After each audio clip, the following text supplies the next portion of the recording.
Help me out. Give me a circle.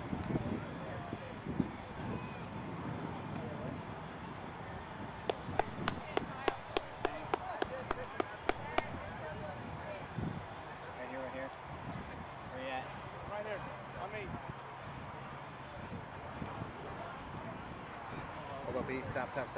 To your right. There you go. To your left. There you go, brother. All right, let's get it, Archie.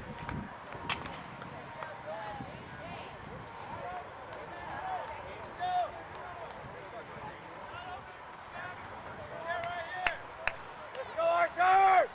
All right, fellas. Gateway, I need a roster.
Archers!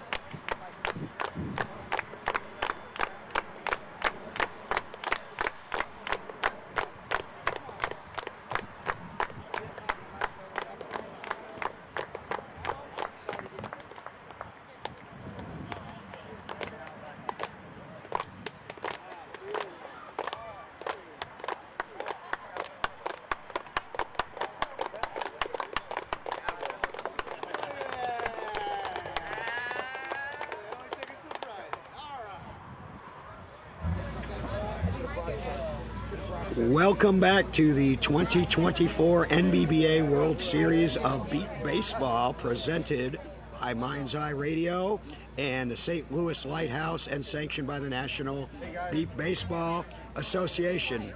Well, we've come down to it now. We have one team already through to the championship game tomorrow. We will decide who the second team will be. It is the Gateway Archers, coming off their loss to the BSO Philly Fire, and the Indy Thunder, coming off a dramatic comeback win over the Indy Edge. The Indy Thunder, of course, five-time NBBA World Champions, 2016 through 2021. They finished third a year ago, losing in this very game to the San Antonio Jets, who have a couple of players that are now on the Gateway Archers. Gateway looking to bounce back, make it to tomorrow. Philly Fire already know they're in. We'll see who will join them. David Benny alongside Rosina Foster back at Field 12, as we have been all week. And Rosina, you've got Darnell Booker and his squad on one side with Jared Woodard pitching. You've got Mike Curtis pitching for the other team, Orlando Gonzalez, Jason Frazier. This is going to be a good one, and for one of these teams, there is no tomorrow. We do have them up at home plate as they're getting ready for that coin toss. Going to get started here very quickly, as we're already running behind. Archers or the Thunder, either one has a long journey ahead of them. Whichever one wins, they're still going to have to beat out twice tomorrow to win this. So it's going to be still a struggle no matter who it's going to go to. But for now, we're right here with the Thunder and the Archers. Thunder on our left at third base side. Archers on our right at first. Archers wearing white jerseys with their big logo blue and pink and white. And it looks like Archers might have won the coin toss. Archers are going to be the home team. We have Thunder on our left with their light gray and white jerseys. We got some handshaking there with Adam Rodenbeck and Mark Morris. and Kyle Bora there as they're going to head back to the bench. And we're going to try to get things started here quite quickly. Thank you to our All-Star Club Game of the Day sponsors today, accessibilityofficer.com, Bosma Enterprises, and S&J Catering. You'll hear a little bit more about them a little later on in just a few. We have archers taking a knee in a huddle on our right as they're going to prepare to take the field, and some stretches going on by Aaron C. and a few other of the Thunder on our left. This game getting off to a little bit of a late start, and that's because the Indy Thunder Indy Edge game finished up late, and we had to wait, of course, for that game to get over with to figure out who the other participant would be in this one. Thunder and Archers. One of these teams will have to win 2 games tomorrow, but that's not unheard of. Of course, the Indy Thunder did it in 2017. They won 7 straight games to come back and take the championship. Winner of this game will face the Philly Fire. Loser of this game will finish in 3rd place for the tournament. So Archer's going to prepare to take the field, and when they finish here, and they'll go home back to their jobs. But have you ever struggled to get a job? Forget the job, what about just getting that interview? If you haven't heard of the Getting Hired playbook, that's how blind people like you today are getting job interviews left and right, and even better, getting offers from the companies they actually want to work for. The next GHP training starts in August, so go to accessibilityofficer.com and click on vocational rehabilitation. Accessibility is with 2 A's. Accessibilityofficer.com and get a job today. This is now the only game going on in this time slot. All other games have been carried to completion, so we've got a huge crowd out here. Now a big crowd right around our scorer's table as we are behind home plate, and we are getting set to go. As you hear the team start to rev it up, the Indy Thunder over there, you'll hear their patented team cheer that we've heard so many times at this World Series before, and it's usually meant, if you heard that cheer, that you were about to go out and get beat. But the Thunder dropped the game yesterday to the Philly Fire and came back today. They've had to win twice today. The Archers have only had to win once. And there it is. And they're sounding off.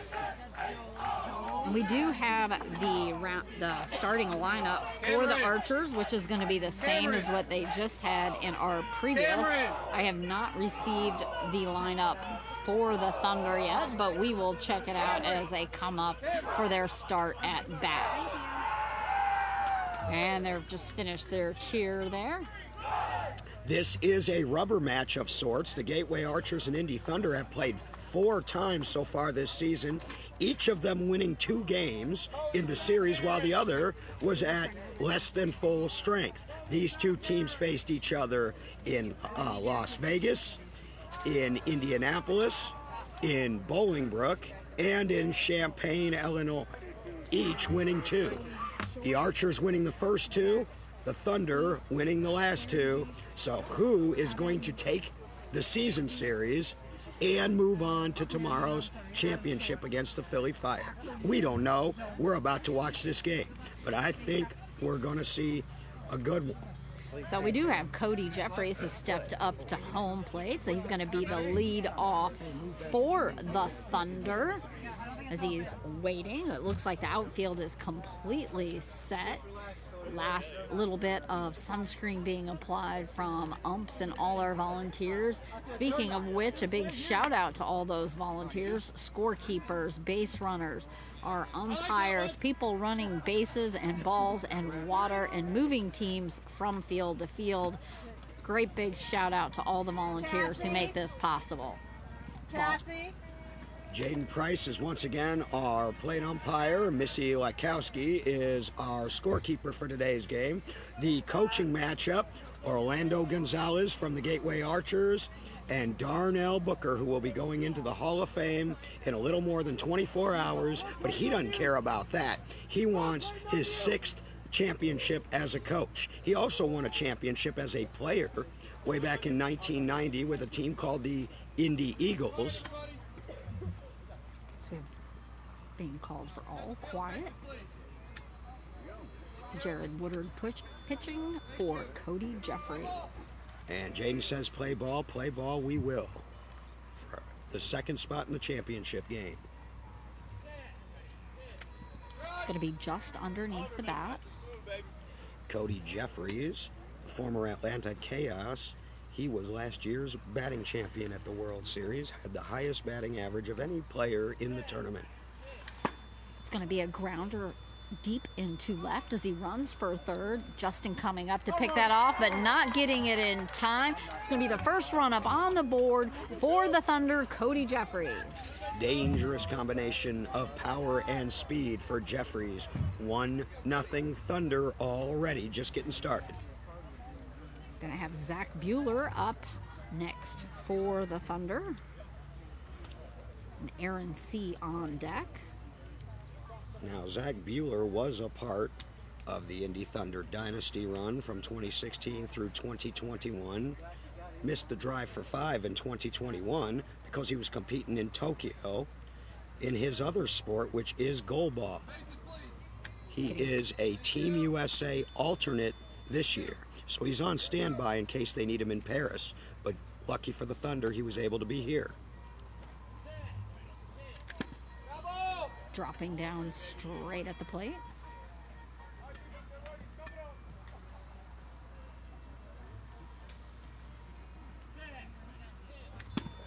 Going just barely past Jared. It's going to be fair on the ground center as he runs towards third. The Mark coming up on it, but not going to beat Bueller.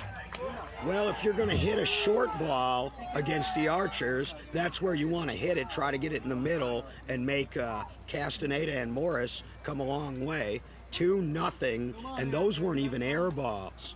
This is an ominous start here again for the Archers. They need to tighten up the defense. Jared Woodard won't miss. He's already had at least one perfect game that I know of at this World Series on Wednesday against the Comets. We have Aaron C. up at home plate with Gerald Dicus on deck. And Jerry Wendell says his first game that day was a 1 strikeout. Today against New Jersey. Getting a base check.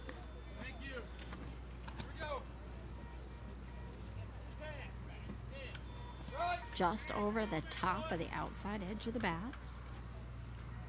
Dicus, the other player in the starting lineup that was a part of all those dynasty teams. Just over the top again.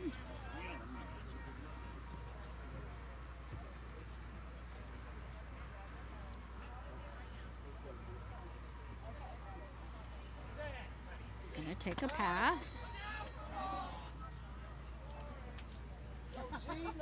They routinely take a pitch after 2 strikes. And it's a pop fly out into deep center as he runs for first. There, Kyle Boris scrambling for it. That's going to be a run for the Thunder. 3 in a 3-0. row for the Thunder, who are no stranger to playing with their backs against the wall. It's a good start for Jared Woodard and his Thunder.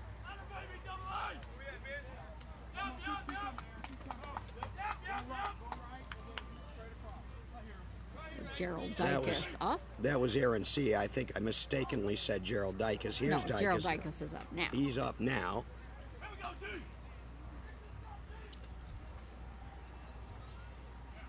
So 3 on the board. Here's the former league's fastest man. 5-time champion.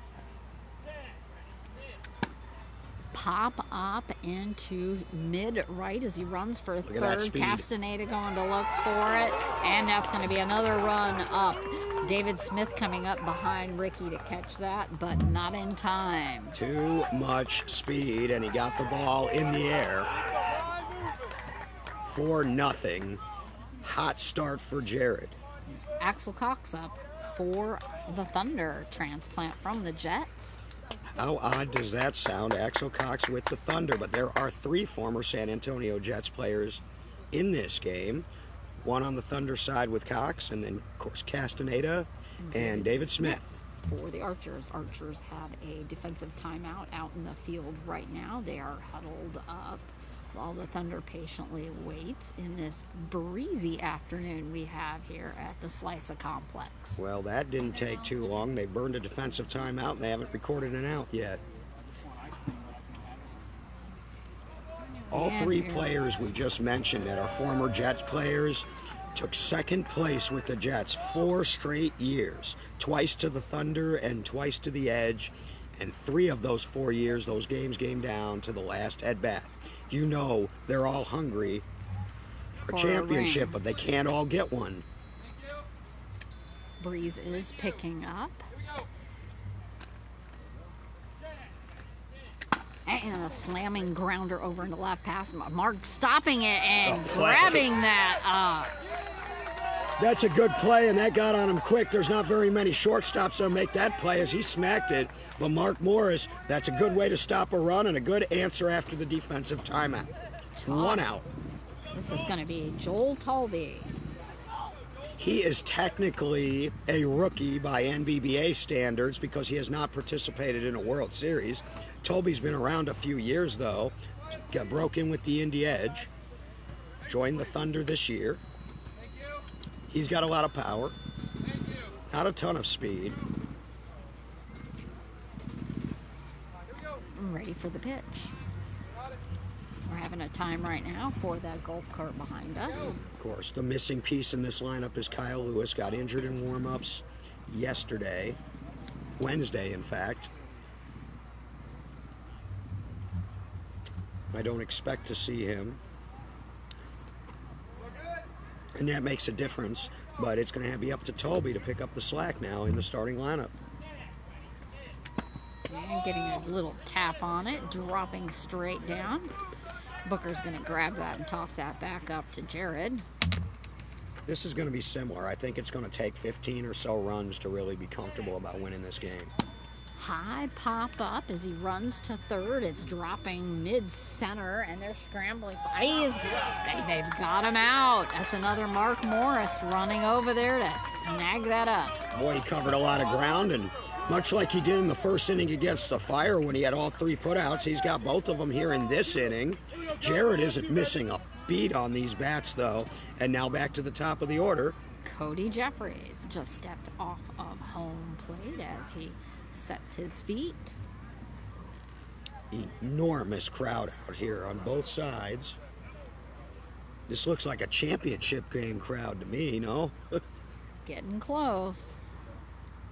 Of course, you got the hometown Archers and then the renowned, popular champion, former champion, Indy Thunder.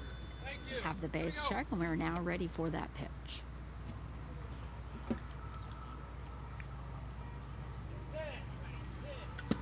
It's going to go foul to the right. Oh, good, baby. Way to get out. Good, baby. You got this, Coach. Bringing him back up to home plate. He only went a few steps. Ball's back to Jared. Quicker, Jaden. You're going to get it.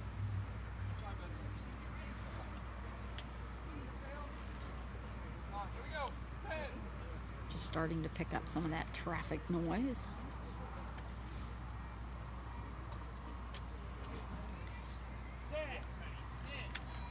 Just underneath the bat.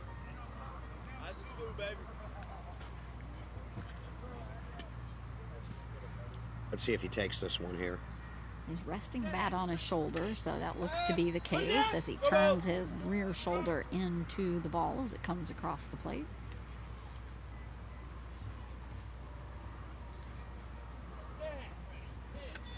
And just underneath the bat. Full count, or as they call it in Thunderland, money ball time for Jared. Slow exhale by Cody. And a bouncing almost right up center, almost hitting Jared as he runs to first. David Smith going over there and scooping that up. David Smith, number 7 for the Archers, bringing the Archers in. But it's a 4-0 game, Thunder. So they stopped the bleeding with that defensive timeout. After the first 4 scored, the next 3 were put out, 2 by Morris, and then the first put out we've seen today from David Smith. Archers coming up, still very early, but they're going to have to match the Thunder. What you cannot do is get off to a slow start and fall behind this team, because when they smell blood in the water, they'll just bury you. And they play fast. When they score, meaning the Thunder, they have that next player right up in the on-deck circle, up to the plate, ready to hit, and they can literally run teams out of games. Plus, they have the largest roster in the league. So we have the outfield setting up. The Archers are going to start off with Mark Morris again.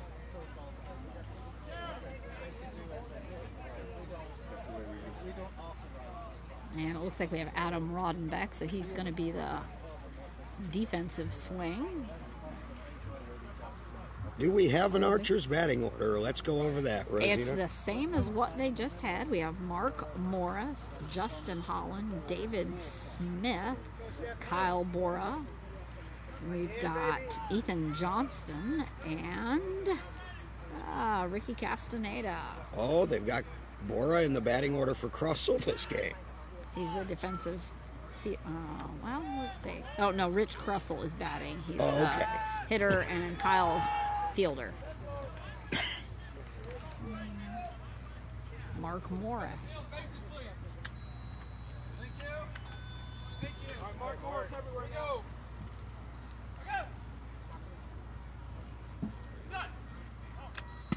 And it's going to be a little grounder into short left as Cody slides over in front of that for an out by Cody Jeffries. They have been searching all year, the Thunder, for the right person to play that short left position. And it looks like now they've settled on Cody, and that was a good, solid play.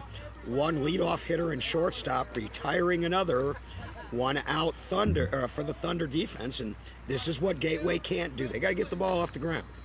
It's going to be Justin Holland. If anybody's going to get it off the ground, that would be him. He can get it in orbit, can he? Just about. Just barely off of the bat. Holland, like Jeffries, former Chaos. Just underneath the bat. Holland actually broke in with the late Roger Keeney's team, the Athens Timberwolves. Going to be a fly out into right. Tolby running for that as he tackles first base. That's going to be a run up. First one on the board. He went opposite field with that. And that might be the idea. The Thunder's strength is going to be on the left side. Zach Buehler is as good as any left fielder you're going to see in this sport. Yeah, they got Joel Tolby and Aaron C. out there in the further right field, and we're going to have David Smith up to the plate. Mike Curtis coming into the pitcher's mound. So I'm not saying Joel Tolby and Aaron C. are necessarily bad defenders, but they're not Zach Buehler out there in left. Or Axel Cox.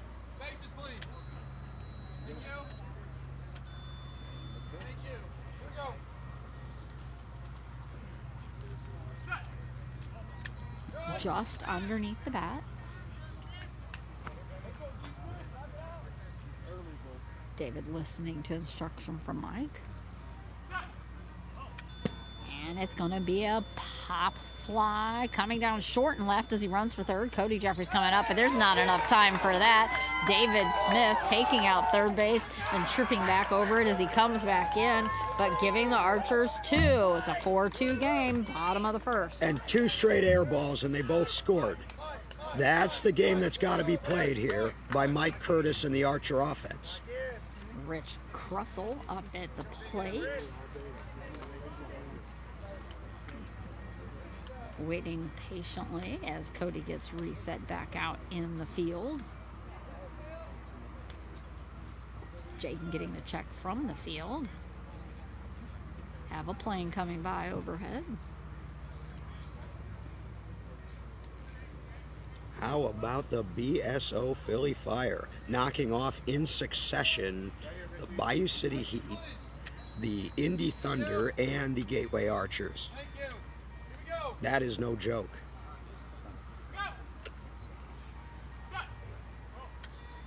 Just over the top of the bat and right in the center.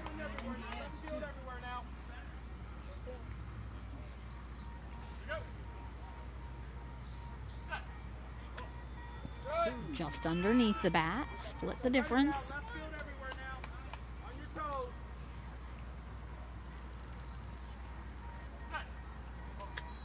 And bouncing grounder into center as he runs for first past Cody's arms. They're scrambling for it. He is going to be safe. That was a close one for Cody Jeffries, and Axel Cox backing him up, but closing that gap. It's now 4-3. Axel needed to be more in his back pocket, I think, there. And here's the thing. There's a big difference between playing beat ball in Texas on that ground, which is what Axel's used to, where he's played in his entire career, and playing ball on this grass. In Texas, they're taught never to come up from the mid-level position because the fields run so fast. Here, you almost have to. That was one the Thunder defense needed to pick up. Ethan Johnson. Scooping just underneath that ball. Ethan, another one going into the Hall of Fame tomorrow evening. Just same placement. Deservedly so. Born Isubulu Truna in Ethiopia. It's going to be the third strike. Many people familiar with beat ball are familiar with his story. And a pop-up over into mid-right just behind Adam Rodenbeck as he runs for a third. And Joel Tolby with that out. Now that's what they need from Tolby without Kyle Lewis to play back there in the mid spot or the deep spot. That, in this case, it's the mid spot. They need somebody to be the answer in right field. Good play by Tolby. 2 outs, 4-3. Ricky Castaneda. Wouldn't you know? 2 outs in a 1-run game, and here comes Ricky. It seems like he's always in these spots. And we have a base check. Man, we got two Team USA athletes in this game, one on each side. Just under the bat.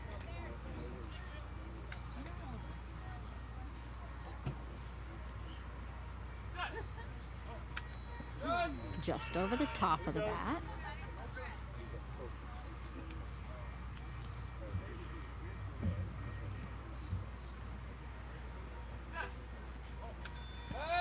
He took a pass.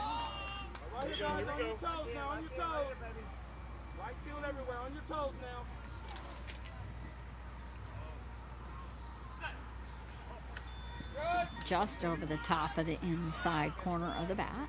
We've gone as far as we can go here in this inning. 2 outs and a full count.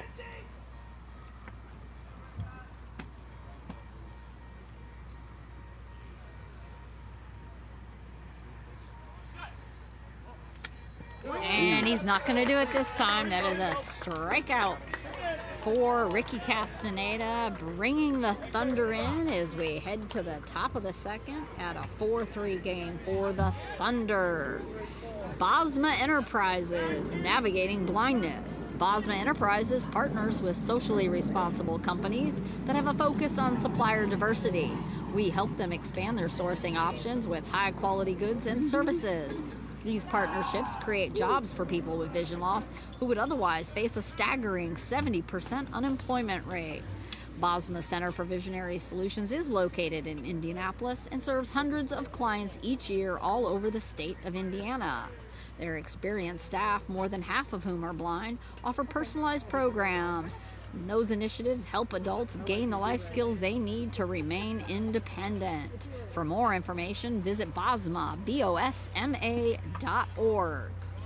And quite a connection between Bosma and this Indy Thunder team, as several of them are affiliated with Bosma in some capacity. Bosma also helps sponsor the Indy Beat Ball Bonanza, which the Thunder host the first weekend of June. So we do have archers doing their sound off as they are set in the field and ready to go. And Zach Bueller at the plate for the Thunder with a bright pink streaming headband. So not a bad first inning for either team. 4-3 as we start the second. Catching the edge of that and slamming it out deep into right as he runs for first, and there it's gone. Zach Bueller for the first run of the second inning. Yeah, it was a shot opposite field with power. That was a cannon shot, bringing Aaron C. up to the plate. Zach running back between Jared and Aaron as he heads back to his bench on the third base side.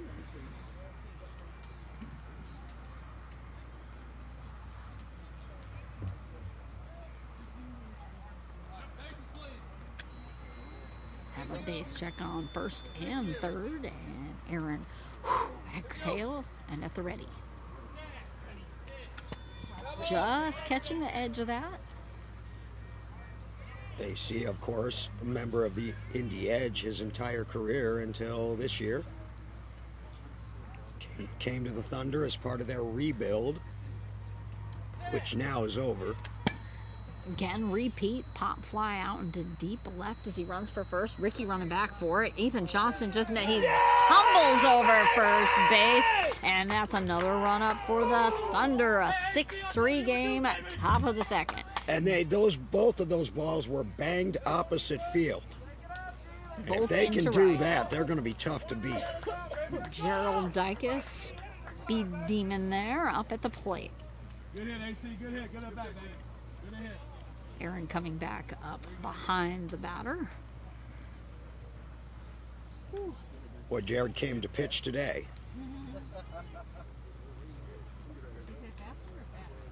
No, I'm being serious. I didn't hear what he said. Okay. Have that base check. Thank you. Thank you. Let's go. Tykus 1 for 1. And a nice pop fly About out to into be 2 deep for left 2. as he runs for first. Justin Holland scrambling for it, missing it. Gerald Dykes, of course, has already been there a long time ago. Look at this, 3 straight runs, and I think they did it on 4 pitches. Vintage Jared Woodard right now, nuts on top of their bats. They got those 3 runs back in a hurry. Axel Cox waiting patiently for that ball to make its very long journey back up. Have a base check. I want to say the highest scoring team so far at this series in a single game was like 21. Bouncing grounder to the left. Mark Morris going over there as he runs to third. Mark just picking that up as he lays down with that. That's going to be an out for Mark Morris. So that's the one thing that's been consistent today for the Archers is if you hit the ball anywhere near Mark Morris, you're out. That's his 3rd put out already at this game. I had him with at least 9.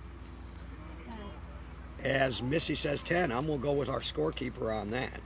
Joel Tolvey at the plate. In the Fire game. Breeze picking up a little bit. We have full cloud coverage now. Just another day, baby. Just another day. Joel leaning slightly over home plate. Stretching his back as we still get a wait on this airplane. And Jared talking to our ump, Jaden.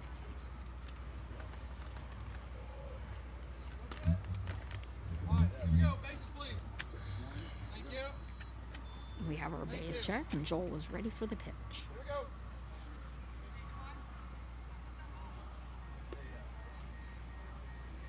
Good. All right, here we go. And just going underneath the bat.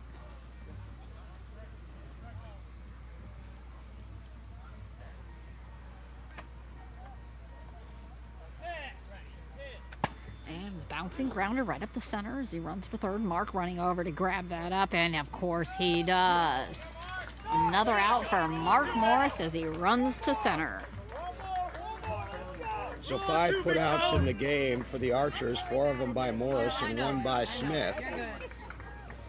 But now the bad news is we're back to the top. Cody Jeffries at the plate. He's 1 for 2. Field is ready. We're going to get a field check. He scored in the first and was put out in to end the first.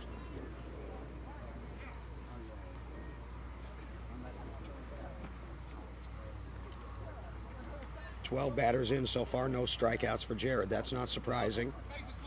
He's been at or above 90% contact for the last several years. No other pitcher in the league does that. It's going to be a short pop-up foul on the right.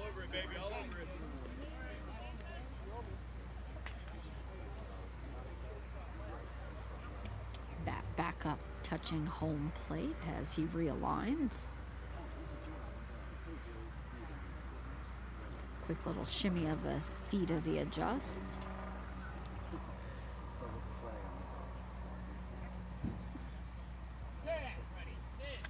And ball a little bit low, several inches under the bat.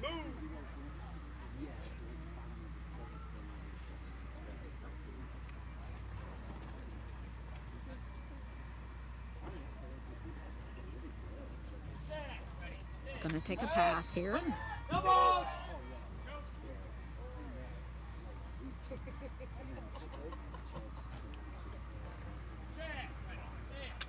And it's going to go foul on the right, about at the first base. All over it, baby. Next one. All over it. That's not bad timing, and that's not an accident. Jared, I think, thinks he's found something over and right. They've scored a couple times over there. He is one of the few humans on this planet who can get a blindfolded batter to basically hit it wherever he wants him to.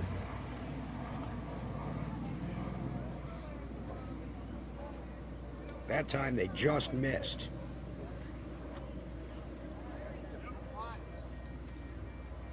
we go. 31.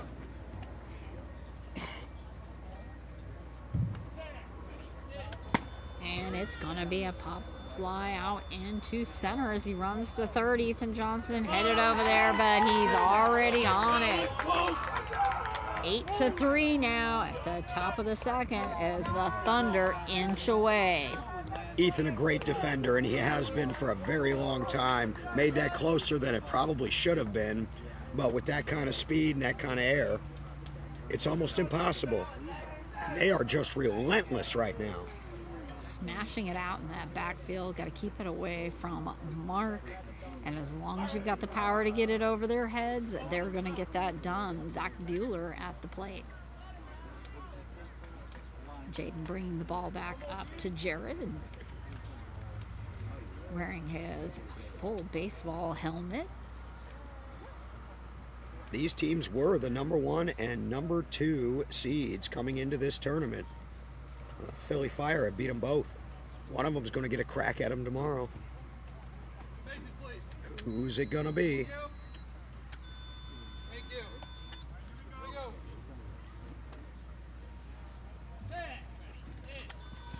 Just underneath the bat.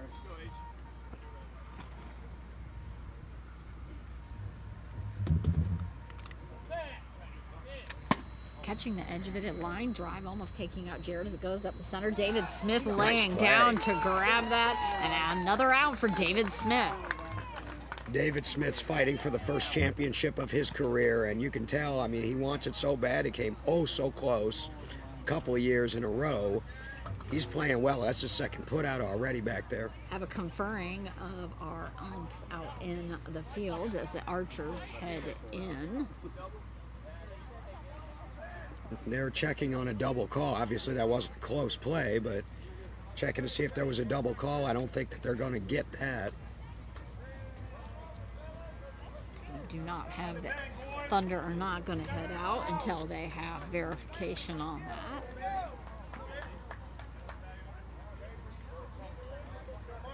That's a 5-run inning to back up the 4-run inning they had in the first. Top of the order for the Archers. Bottom of the second. 9-3. The pressure is all on the Archers because there's no signs of the end for Jared and his offense. It is 8. 8-3. It is 8. They're going to say he is out. So Archers have already made their way in to take their place at bat.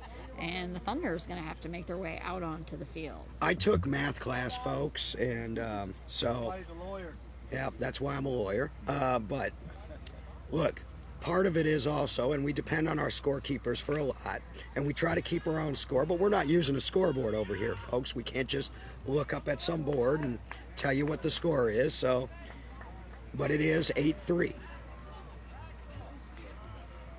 Thunder making their way out onto the field.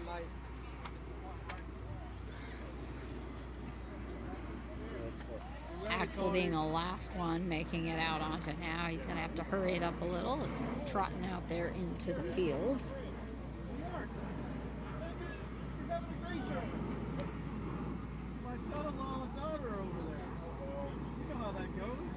So that's 4 in each inning by the Archer, or by the Thunder, very consistent.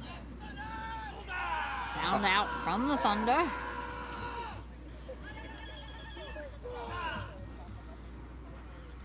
Archers were able to respond in the first. Let's see what their response is like in the second. Morris, Holland, Smith, due up. Thank you. Hey, Mark, here, go. The order. Everywhere now.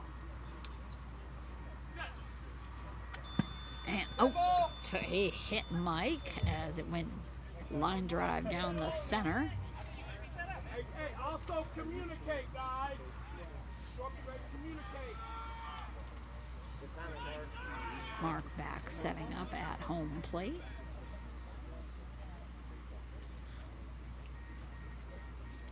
Here we go.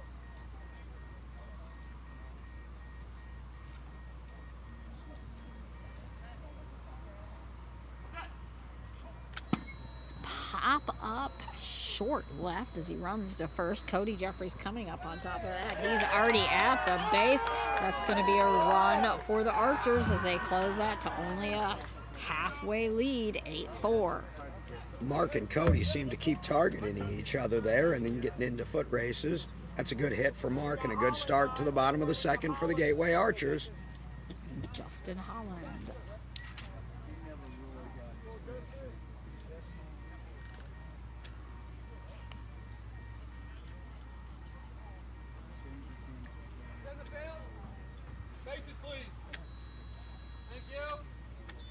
That's 1 for 2 now for Mark. He scored on Cody once and been put out by Cody once. Just underneath Justin's bat.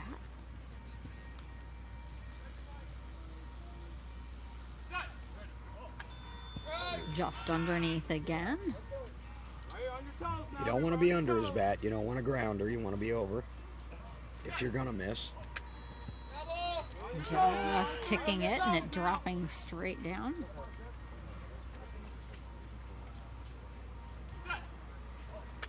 And a line drive into the center to Axel Cox going past him as he runs for first. Zach Bueller headed over there, but that's going to be a run for Justin Holland and the Archers. 8-5, bottom of the second. Nobody out. Here they come again. It's going to be David Smith with that out that brought the Archers in, up at the plate. Zach heading back over to his position in deep left.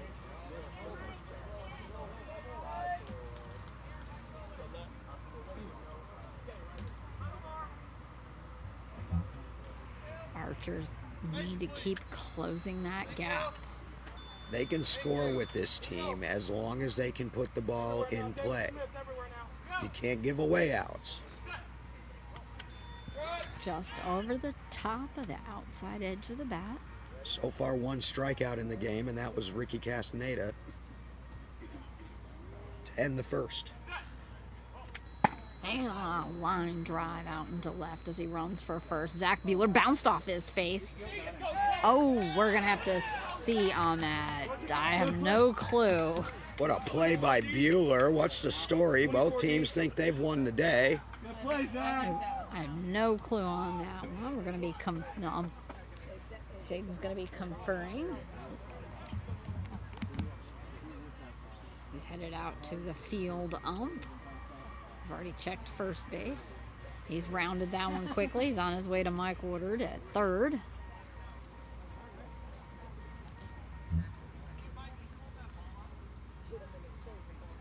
He is out I was hoping that they would would have give been- it. That was an excellent play. by Zach Bueller.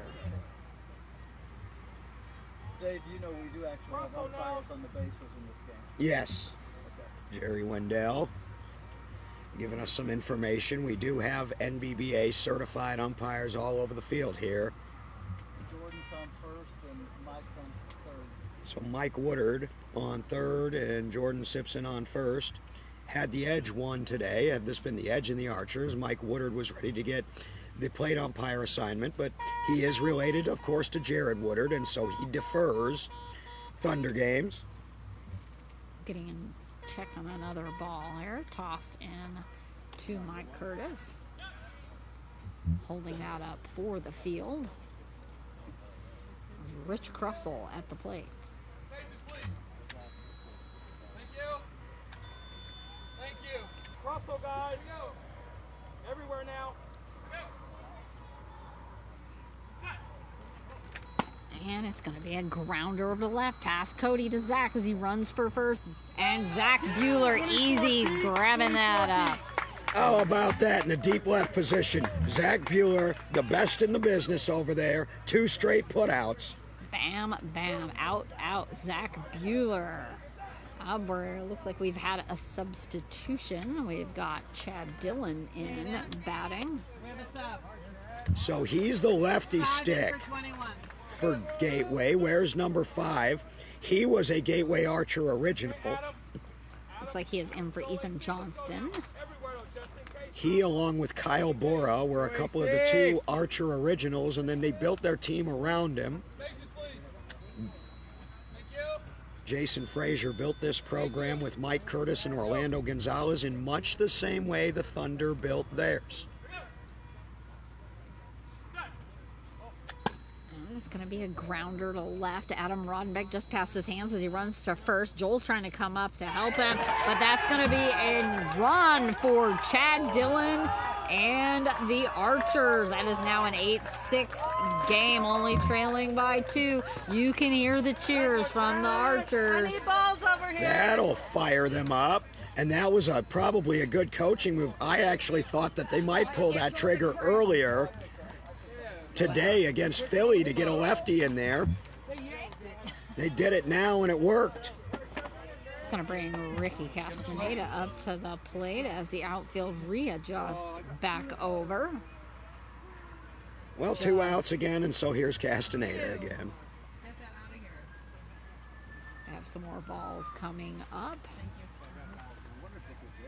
While we're doing that very quickly, and then I'm going to have to step away for a second, but very quickly want to recognize our NBBA Executive Committee. Treasurer John Lykowski, he's been the treasurer as long as I've been around. Secretary Steve Guerra, Second Vice President Richie Flores, First Vice President, Tournament Director Cassie Hopkins, President Jerry Wendell. It's going to be just under the swing for Ricky Castaneda.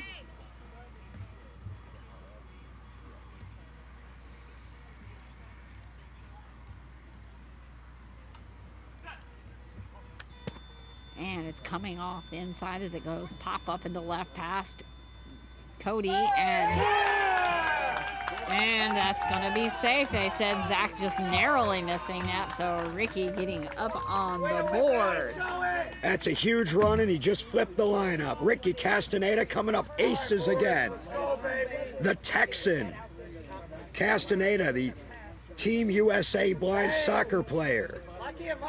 It's gonna have Mark Morris up as Cody repositions back in. We have world-class blind athletes in this game. It is unbelievable, the level of competition once you get late in this World Series. And it's going to be a pop-up short to the right. Adam Rodenbeck head forward as he runs to first. Adam grabbing that, and he has it. 41 short. Rolling over, holding it as he turns on his shoulder.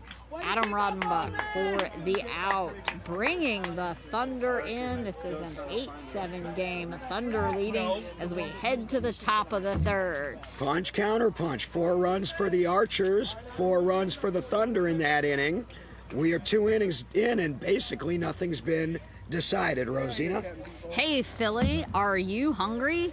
S&J's Catering LLC is a premier catering business founded and led in 2017 by a blind entrepreneur whose vision transcends sight.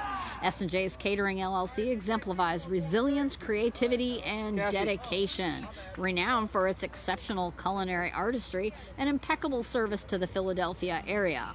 They specialize in a diverse range of cuisines to bring a gourmet dining experience to any event, whether it's an intimate gathering or a corporate function. Hey Philly, are you hungry? Call 215-284-7485. Archers have taken the field, finishing setting up, and we're going to have Aaron C. up at the plate for the Thunder. Field ump heading back out to take his position, as well as Jordan at first base. Mike coming in over for third. We do have another ball rogue going off at the scorekeeper's table, as you have the sound off and growls coming from the Archers out on the field. We're going to have to hold. Ball seems to be under control. Again, Aaron C. for the Thunder with a deep exhale. And a high pop fly into mid-left as he runs at Bud Mark Morris. Gonna gobble that up. That's an out for Mark Morris.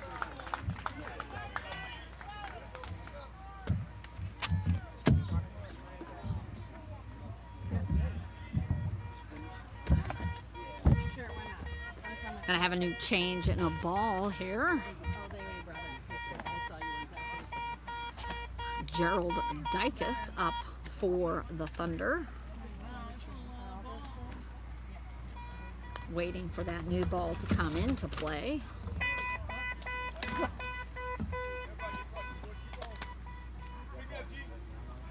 Ball over to Jared as Gerald nods his head.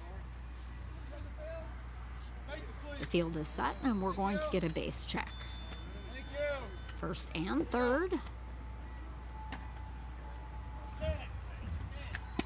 Just catching the edge of that, and it's going to be foul on the right. Jared picking that ball up as Gerald waits for the bat to come back around for the right side of home plate.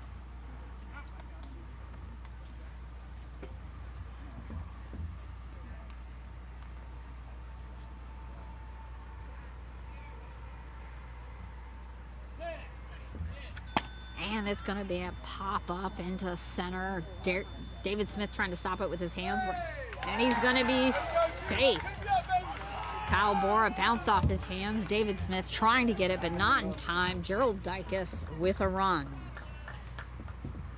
Thunder Joes won't seem to stop scoring here, will they, Rosina?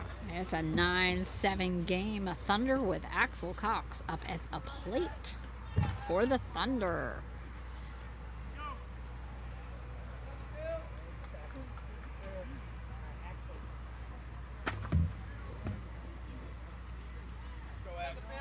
Field is set. Axel stepping back off a home plate and ready for the pitch.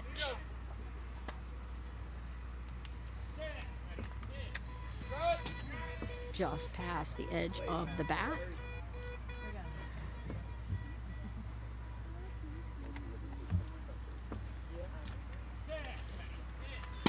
Catching the edge of that bat, it's going to be foul on the right. Jaden picking that off.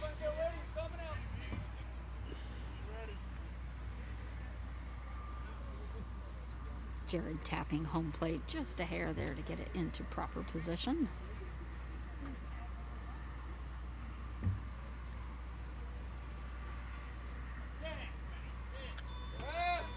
Took a pass. Now Axel settling in. And popping up right behind him into Booker's mitt. He's right there. That's a fraction of an inch from going out into the back row somewhere. And a bouncing grounder to left to Mark Morris as he runs for third. Mark coming up on it, just laying down and gently scooping it up. An easy 12 to 15 feet before he hits third. Mark Morris for the out, bringing Joel Talvey up for the Thunder. The dreaded double thunk, ball hitting bottom of bat and ball hitting ground. And on these fields, that means against this level of competition, that's going to be an out almost every time. But other than that, you've noticed Jared's either hitting the top of the bat or when he is missing, he's missing over.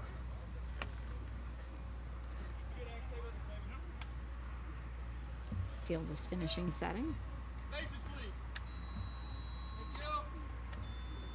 Thank you. Here we go. And a good pop-up, short left. It's going to be foul. Welcome back, Joel. Spumoni, baby, Spumoni. Morris breaking for that coffin corner.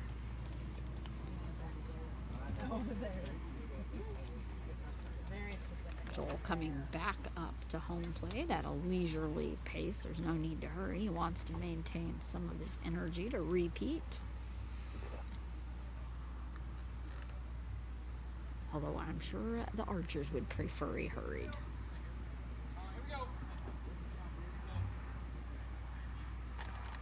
They go into the hurry up when they score runs. And a power pop up into deep center as he runs for first. Kyle Bora. He is gonna. That isn't gonna be an out for Kyle Bora. Even when you crush one on these fields against teams like the Archers, you still got to have a decent amount of speed.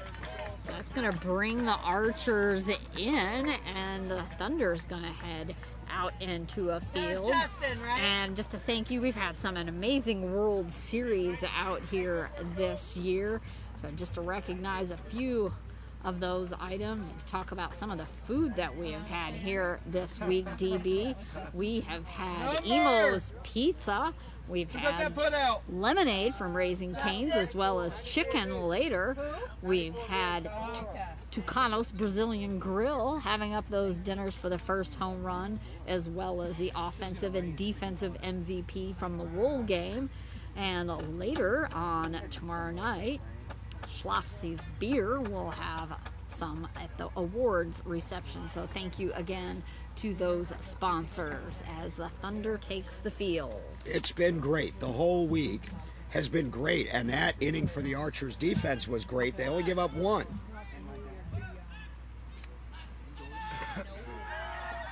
Sound off out there. They are rocking and rearing to go as Justin Holland takes the plate for the Archers. It's tightened up here considerably. Thank you. Getting a base check. Thank you. Here we go. Everywhere now.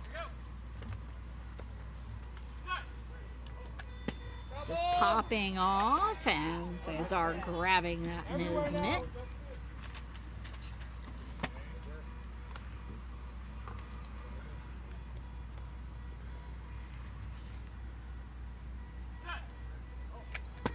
It's going to be a pop-up. Let's see if it's going to be fair. It's dropping left right behind Cody as he's already almost at first, and that's going to be a run for Justin. That just was in the air forever, dropped right behind Cody. By the time he had turned around, Justin was at the base. And he made a beeline, good base run there to first base for Howland too. That was a no-doubter. Look at this. We got a one-run ball game. David Smith up at the plate, and they only need to gain one more to tie it up. Thank you. Thank you. Here we go. Quiet, please.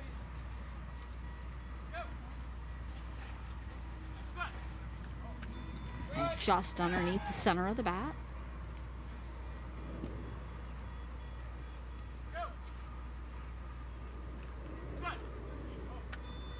Just over the top of the bat.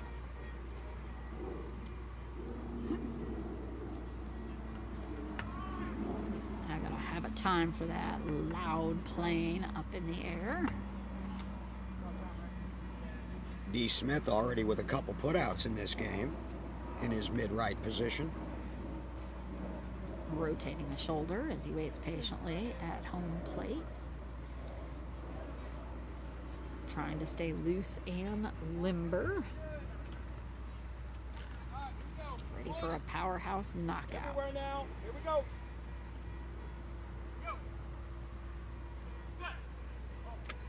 And it's going to be a grounder right past Cody as he runs to first. Cody scrambling to go back to it. And Axel Cox coming to back him up. Axel Cox with that out.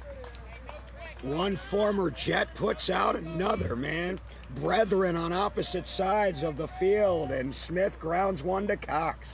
Big out number one to preserve a one-run lead for the Thunder. Rich Kressel up at plate. A little bit like the Civil War there. Brother against brother. Or in this case, brother against brothers, since there are two on the Archers.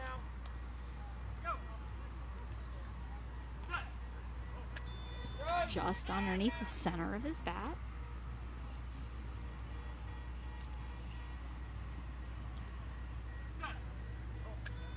It's going to be a pop-up short out mid, out into right as he runs for third. Adam scrambling for that.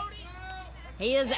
Oh, what That's a play. out for Adam Rodenbeck, just narrowly missing out Rich Kressel. Adam still, after all these years, is still solid. Wherever they put him on the field, he can play anywhere. Rolling the ball up to Mike Curtis. He was a big role player. Part of the Indy Thunder's 5 championships was Adam Rodenbeck.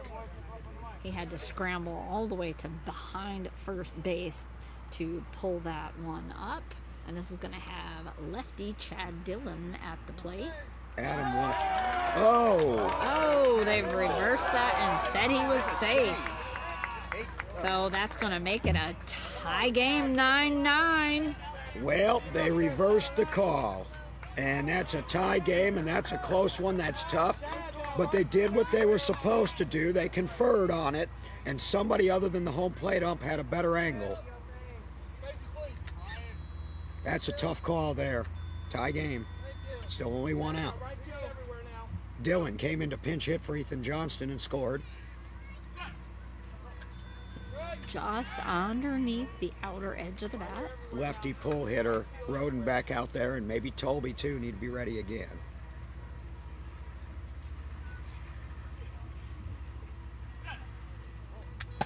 And a grounder over into left. Adam running forward. It's past him as he runs to first. Joel Todd. Aaron C. Or Aaron C. Aaron That'll do. C.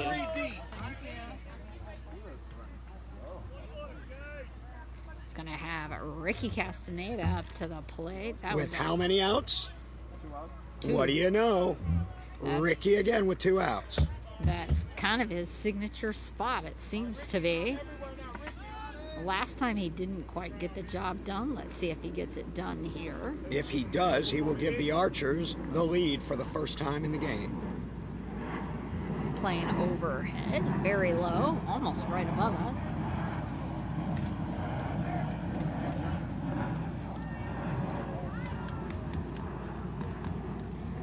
Waiting for that. It's about a little over halfway over.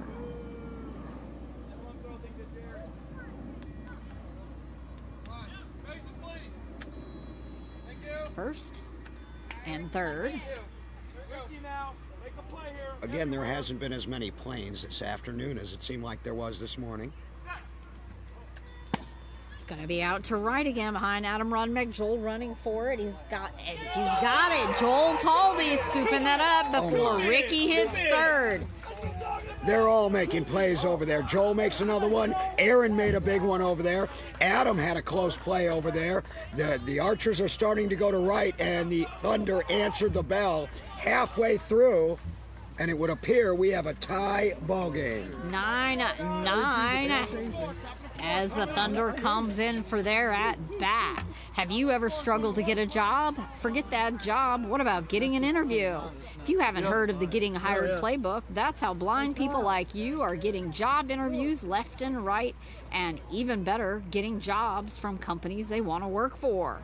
The next GHP training starts in August, so go to accessabilityofficer.com and click on vocational rehabilitation. That is abilityofficer.com. Top of the fourth and top of the order due up for the Thunder in a 9-9 tie. These two teams are in a dogfight. One of them will advance to the championship game tomorrow opposite the Philly Fire. Whichever team does make it tomorrow, they will have to beat the Philly Fire twice. Archers are almost set in the field, and this is going to have number 1 Cody Jeffries in at the plate. And looks like we're going to have a substitution. Number 8, Chris Dunlavy. I did not for 2. So that is going to be for Joel Talby. So they're going to get Dunleavy in for Talby. Talby was productive, though, in the playing time he got as a technical rookie here at this World Series. Getting a sound off out in the field. Speaking of rookies, how about this? Noah Finney of the Bayou City Heat hit his second home run of the series in that game against the Titans. So 2 for Finney and 4 for Bayou City this week. I heard that too. I told you he was a slugger. I told you that very first day that he reminded me of Justin Holland's early years. And he becomes one of only a handful of players in history, including Justin Holland, to hit 2 in a series. Just catching the top of that as it nicks down to the plate. And I have to check, but I don't believe any pitcher has pitched more than 4 home runs in a World Series, in a single World Series, to his team. And that's what Fonzie's done. Here. I'll say that seems like Fonzie might be the lead on that then. I know of 3 in a series before by the same team, by the same player. David Smith did it last year. Pop fly out into center right as he runs for third. He's running, and that is gone. That's a run for the Thunder as they take the lead, breaking that tie and hitting double digits. Zach Bueller at the plate. Well, that didn't take long. The Thunder promptly untie it. This thing's going to be like this all day. Ball is still rolling up. Jared now has possession of that. Bueller, he made a couple big defensive plays too in this game already. Bueller's made a couple. Talby's made a couple. Sia's had one. Cody Jeffries got Mark Morris once. Zach casually. Axel Cox put out David Smith once, so they're getting production from all over the field. Over. Ready for that pitch as we have the base check. Gonna be a pop-up out into right as he runs to with our bouncing off of Chad. And he's gonna be safe. Widening that lead back up to 2 with Aaron C. at the plate. He got himself into position, but Bueller's so quick, you really, unless you're completely clean with it, odds are you're going to lose that race. Ricky coming back up after heading back to back up Chad Dillon into place.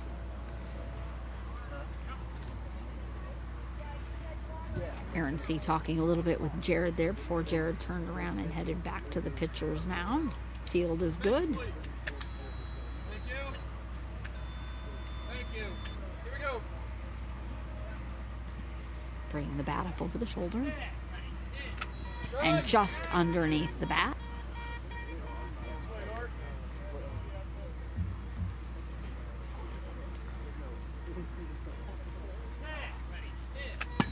Bouncing grounder into center. Oh, he's gone all the way around Jared as he turns to head back to Mark Morris with the easy out. He had taken at least a good 5 steps towards third, had to go around Jared and turn to head back to first, and that was going to be a Mark Morris. Easy peasy. Yeah, that play wasn't going to work for him anyway, so there's 1 out after 2 in. Now, Dykes, who all of a sudden looks like he's caught fire. Dykes, by his own admission, was struggling the first couple of days of this tournament. He's turned it around here today. As you would expect from the 4-time All-Star, and he just started playing in 2016. Gerald with one batting glove and one bare hand up on ready on his bat. And it's going to be a pop-up over into right behind Castaneda as he runs to first. He's already there before it barely hits the ground. That's another run for the Thunder and speedy Gerald Dicus. This isn't an accident. Jared is targeting right field. They brought Dylan in for his lefty stick and for offense, but he's no Ethan Johnston out there defensively. Again, that's not to say he's bad, but Ethan Johnston's a Hall of Famer. Well, he's about to be in about 26 hours. Axel Cox up at the plate as Gerald gets a hand clap there by Coach Booker as he comes back across to his bench. Mark Morris asking his spotter out in the field a quick question. Moving into place.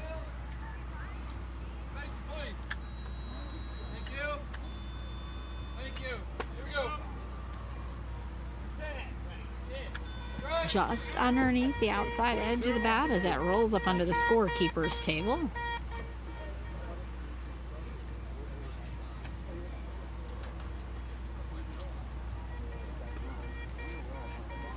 Booker checking the ball, is wiping it off as it came back in from Jared. Tossed back to Jared. Axel Cox won 2 world championships with the Austin Blackhawks before helping to form the Jets. He was one of the charter members of that team. Just coming off the edge of his bat, rolling up and popping about 8 feet up.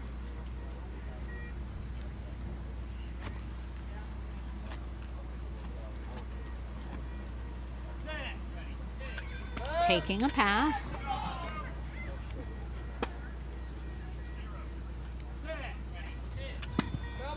It's going to be foul at the plate. Full count now. Jared doesn't have a strikeout yet in this game, I do not believe. And Missy confirms that. So a bouncing grounder up the center just past Jared as he runs towards third, and Ricky Castaneda, I'm not sure if that is going to be an out by Ricky Castaneda. Hey, that was a good job of Castaneda communicating and calling Mark Morris off. What did we talk about last game? When there's a short ball up the middle, Jaden, we have a sub. you got 2 fast short players. One of them's got to take charge and call that off. Good job by Ricky. And this is Chris Dunlavy up at the plate for the first time for the Thunder this game. He entered the game in the 6th spot in place of Joel Tolby, who was productive. Rocking back on from heel to toe there as he waits at home plate. So now it's Dunleavy with 2 outs in the inning and a chance to turn the lineup.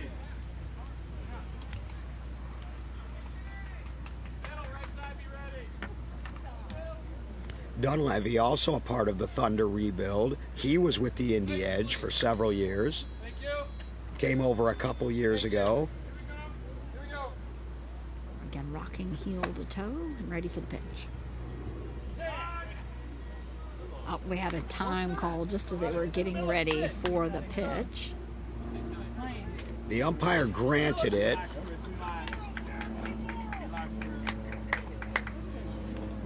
That was a last-second timeout that was granted at plane. That was Mark Morris who called for that. Just as that plane came over at the beginning of the pitch. He's lucky he got that timeout in before Jared threw the pitch. He'd already started his delivery.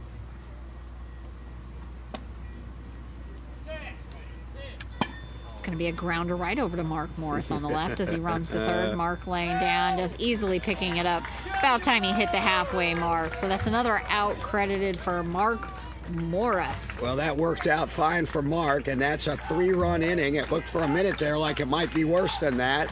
But the Garchers defense tightens up again. Still no strikeouts in the game at all for the Thunder as we go to the bottom of the fourth in a 12-9 game. Thunder lead. Archers coming up.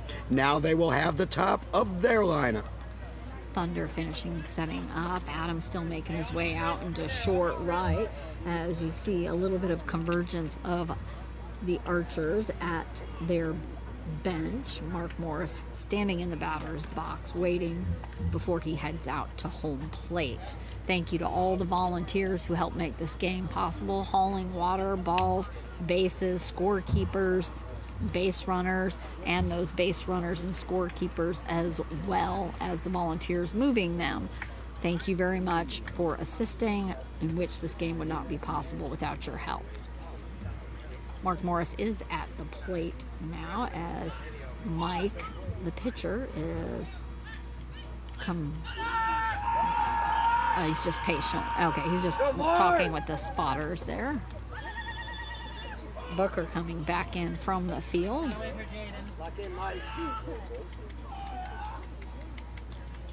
You know, the Thunder make a lot of noise out there on defense when they're setting up, and sometimes you might think that they're just goofing off, but there is a method to that madness. Remember, you've got 6 players, none of them can see one another, so they're communicating audibly when they do their cat calls and their little, these little warbles and noises. What they're really doing is saying, here's where I am, where are you?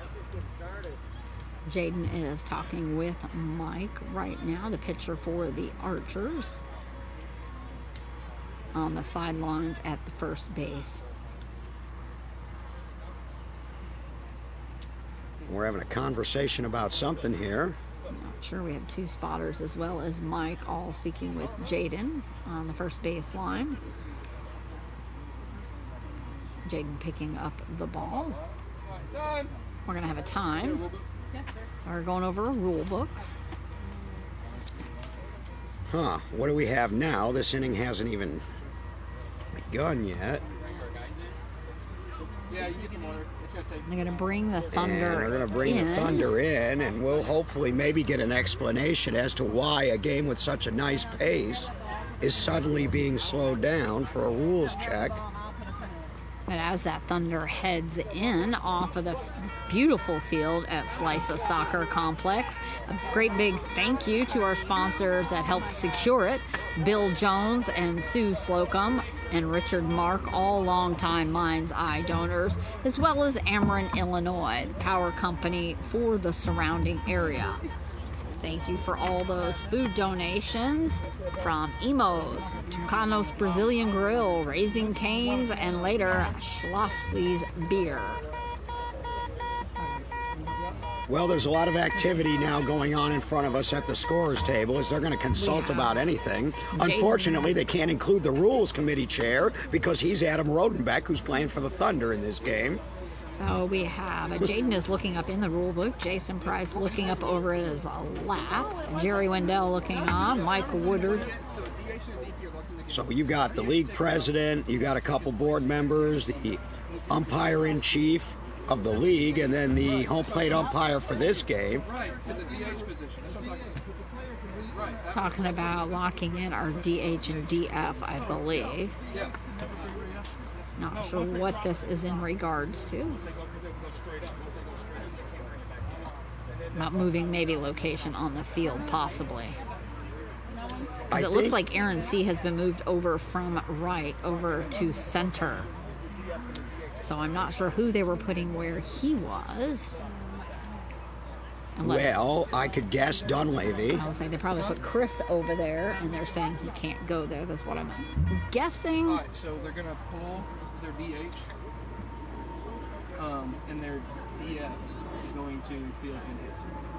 So the designated fielder is going to be permanent. So now the DH can no longer be reinstated. For which team? So the player can come back, but he can't come back like the DH. Yeah, that would be after 6 outs. So you can't come in until after 6 outs.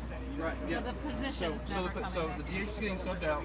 So the DH position is done for the Right, they game. can't reinput. Right, but that player can still come back After 6 outs, yeah. Yeah. All right, so the Archers, it appears, are going to drop their designated hitter, or their designated fielder and which is designated Kyle hitter. Mora and So Rich Richard's Crussell. everything now? No, Kyle Morris Kyle Bora is going to be everything. I see. Rich has been struggling, so Kyle Bora will now be fielding and hitting. All right, so here's the deal. Kyle Bora was Richie Crusso's flex, correct? Correct. And so they want to put Bora in the lineup. The only way they can do that is to destroy their DH option and put him in that spot. And that's what they've done. And in 3, Zion is coming in for Chad Dillon. That's interesting. So Zion that's what I Prince. believe. Cool. Mark Morris is up at bat for the Archers. One thing they're supposed to be doing is announcing these substitutions out loud to the field. That is a rule, and I've seen that hasn't been happening. So, yeah, so. Yeah. John Lykowski was doing it at a game I saw. Okay. Are you guys announcing substitutions to the field like the rules say? Yeah. Okay, He's about to do it right He's getting Good. ready to go do it now. because that helps us broadcasters as well, too. now. Usually he doesn't until like the chicken. Until they're coming up. So after we saw a couple Archer games where they didn't use any substitutions at all, now you're seeing here late in the week, when all the chips are down, they're starting to use their bench. Can be foul, dropping straight down. So this is Mark Morris to reset. We're in the bottom of the 4th. 12-9 Thunder. Archers at the bat.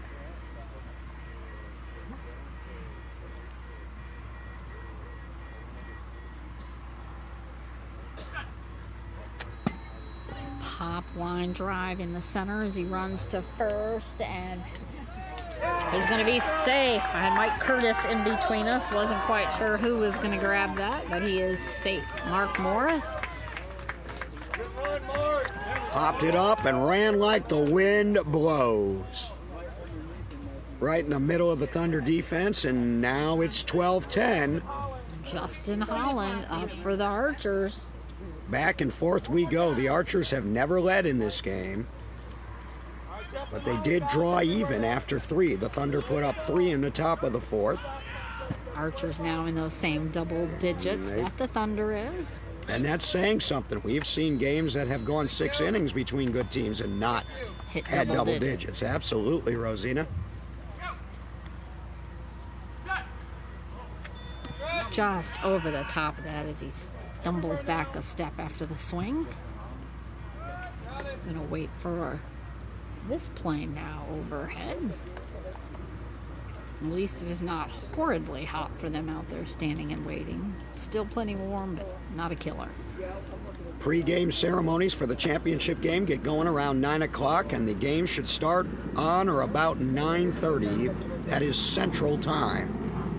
Adjust accordingly. It's a little bit of an early start, but they like to do that because in a double elimination tournament, they may have to play an if necessary game. It doesn't happen often. The last time we've had 2 championship games on Saturday was in 2018 in Wisconsin. Again, this is Justin Holland for the Archers.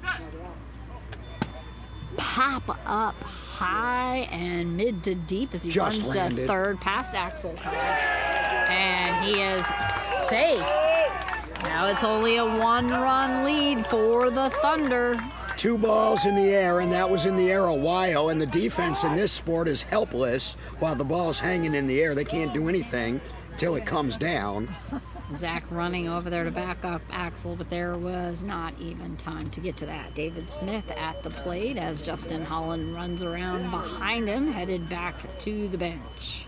So they've gotten 2 of those 3 runs already back, nobody out. Archers do have the hammer in this game. They have the last at-bats.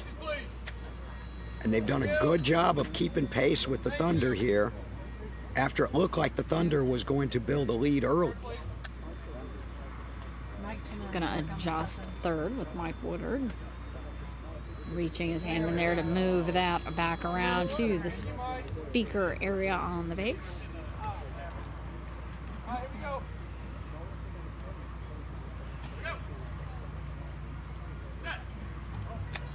And it's going to be a line drive to the center left pass. Oh, went under Axel's arms as he runs to first, but Axel recovered, and that is out. Axel Cox Axel Cox with the second effort. I thought that play was over, and then Cox went back and picked it up. He was starting to lay down, and it just went under that little pocket under his underarm. He rolled over and snagged it up as Kyle Bora comes to the plate. So for the second time today, Axel Cox robs his former teammate of a hit. 1 out, still a 1-run lead for the Thunder. Did you already announce this stuff? Okay. So now Kyle Bora, we haven't seen him bat at all yet. He's been playing some defense out there, but now he is in permanently, at least out of the swing of fielder. Kyle was another one of those Archer originals that they built around, along with Chad Dillon. Just over the top of the bat. Right here, guys. Right here. Good swing. Good swing.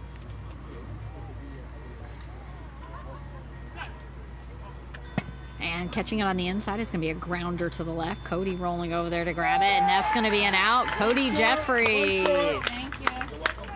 holding service. the Archers. Room service on that one. 2 outs now. Thunder still clinging to the lead.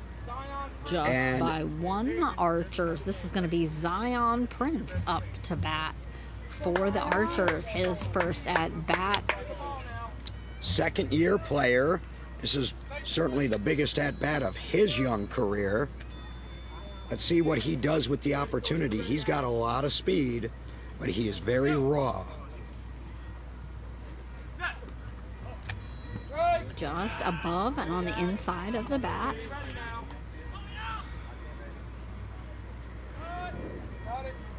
Gonna have a time as we wait for the noise of the a little bit more distant plane.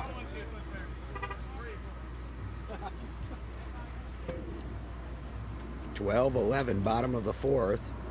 Castaneda looming on deck. The youngster Zion Prince getting an opportunity in a game that could not be bigger for both teams. For somebody, there is no tomorrow. And these teams have been working out, practicing, even during the winter months, because they both have access to indoor facilities. Ready for the pitch. Just over the bat. Both teams traveled to Las Vegas. The Archers went to Oklahoma. Both teams played in the Indy tournament. Both teams played in Bolingbrook. Just under the bat. The Archers won all of those except for Bolingbrook when the Indy Thunder rallied to walk them off in the bottom of the 6th. Kyle Lewis won it.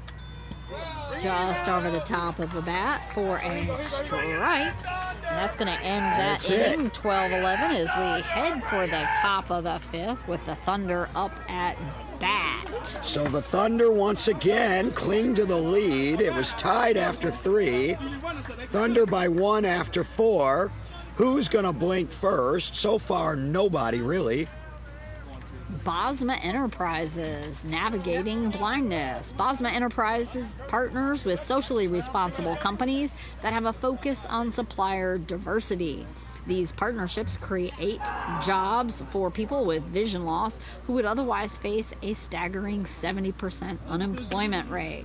Bosma Center for Visionary Solutions is located in Indianapolis and serves hundreds of clients each year all over the state of Indiana. Their experienced staff, more than half of whom are blind, offer personalized programs, and these initiatives help adults gain the life skills they need to remain independent and job skills to stay self-sufficient. For more information, visit bosma.org. We appreciate all of our sponsors and donors. We could not do it without you. Visit www.nbba.org, www.nbba.org, to find out all about the National Beat Baseball Association, the sport of beat baseball, or to make a donation. The NBBA is a registered 501c3, not-for-profit. Donations are tax deductible. Top of the 5th, Rosina. Archers are almost set in the field. And let's see, we have got David Smith has been moved over. to where Joel Toby was, and Zion is going to be where David Smith was.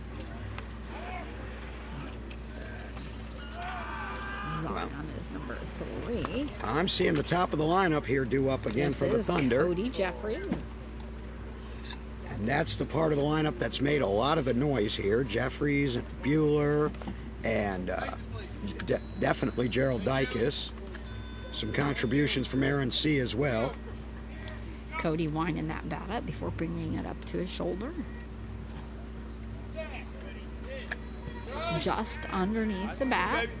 Jared back in possession of the ball. Who is going to be the game changer here in the last 2 innings of this game? Will it be a big defensive play? Will it be a big hit? Will it be a mistake? And it's going to be a line drive to left past Mark as he runs speedily to third. And that's going to be a run up for the Thunder, pulling back away. And that's why he's the Thunder leadoff. When they rebuilt the team, he came over and took the place of what Eric Rodriguez used to be, at least on offense. Now he's playing his position as well. Opens up another 2-run lead now for the Thunder. Still nobody out. Zach Bueller at the plate. Pop that in right behind Mark Morris for an easy run.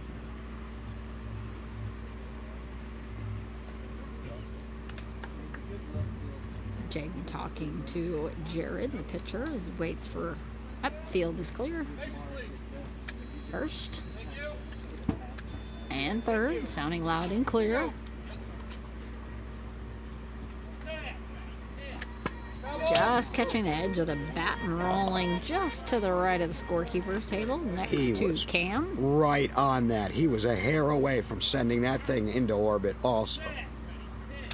And a pop fly into deep center as he runs for first past Kyle Bora. There's no stopping him. That's a run as he does a little dance past first base and hops up and down on his way back in. 5-3. That was crushed. Keep it going. 5-3. Unbelievable. Nice even Power swing, hit it hard. there. He knew what he had.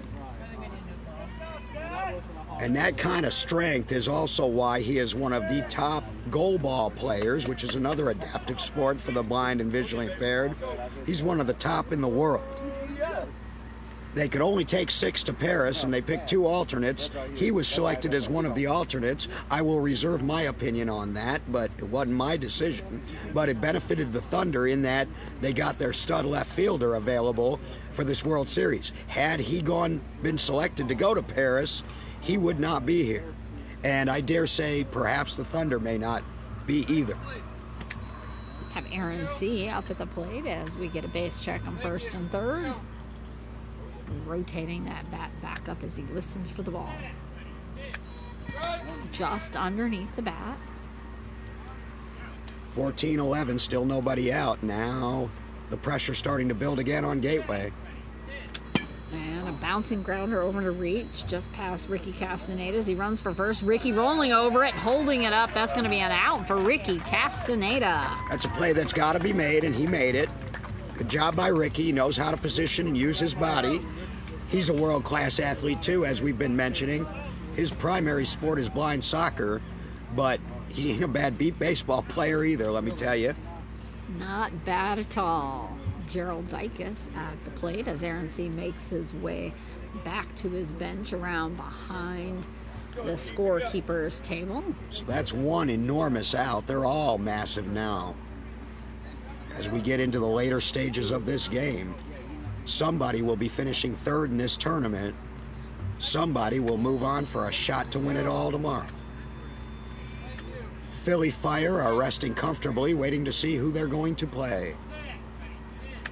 And a little on the outside there. The Indy Thunder want to keep the streak alive of Indy teams participating in a championship game. They're at 7 straight. Last time a non-Indy championship game happened was in 2015 when the Blackhawks beat Taiwan. And it's going to be a pop-up going foul on the right. You wanted that one. Think about that. 2015 was the last time there was a championship game at the World Series that did not involve an Indiana team. Just think, where were you in 2015? We were in Rochester, New York. Like, that was my pre-beat ball days. Taking a pass as he listens to the ball come across. And it was for a lot of the new players. A lot of the players, if you haven't been in the league more than 10 years, all you've basically seen is Thunder and or Edge dominate. It's going to be a pop-up over into far right as he runs to third. Well-placed. David Smith struggling to slide behind it, but of course, Gerald Dykes, speed demon that he is, already recovering and getting up from hitting third. 3 out of 4 on the board here. Here come the Thunder again. You can hear the thunder roll. Axel Cox up to the plate as the ball comes making its way, rolling up to Jared. And again, this is a game where the pitcher is on the batter's team, trying to place that ball just so, and Jared is the best at what he does. And I'm going to check again with Missy on our strikeout total. I don't believe Jared has one yet. 0 for Jared Woodard.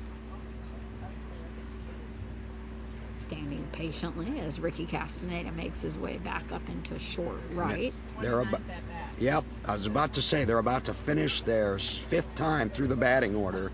0 strikeouts. Thank you. Thank you. Go. Popping up off the top of the bat, and Booker grabbing that. Putting that back into Axel's hand, and he's now back at home plate. Last time I saw a perfect game pitched by a pitcher this late in the World Series was Tim Hibner in a championship game for the West Coast Dogs. They've happened at the series, but you don't see them And a lot. a line drive in the center as he almost goes to third, corrects and runs to first. And Kyle Bora. Kyle Bora for the putout. See, here's the thing. They're testing the Archers' defense every time, and most of the time, if it's a playable ball, the Archers are answering the test. There hasn't been a lot of errors and so forth. 2 outs now. Just slid past Mark's hands. Kyle Bora picking that up, bringing Chris Dunlavy up to the plate. Gonna get a new ball.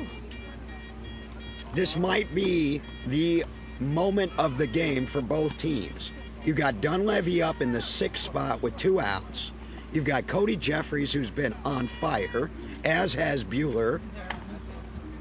So if the Archers get the out here, they can come in down by 4.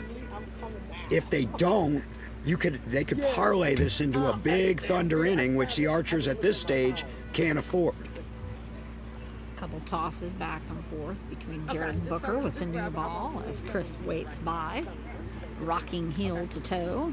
This is the at-bat of the game right now, Rosina. This is where the rubber meets the road. All calm and ready to go. Yeah, 11-11, right? Thank you. Larry, you gotta step away. Thank you.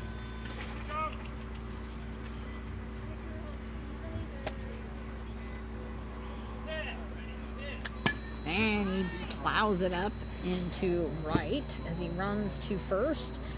David Smith scrambling forward as he Supermans on first and gets the run. And that is huge, and that is clutch by Jared Woodard, the best pitcher on the planet. First pitch to a non-starter who came in as a pinch hitter, and he scores and turns the lineup. Now let's see what the Thunder can do with it. 5-run lead.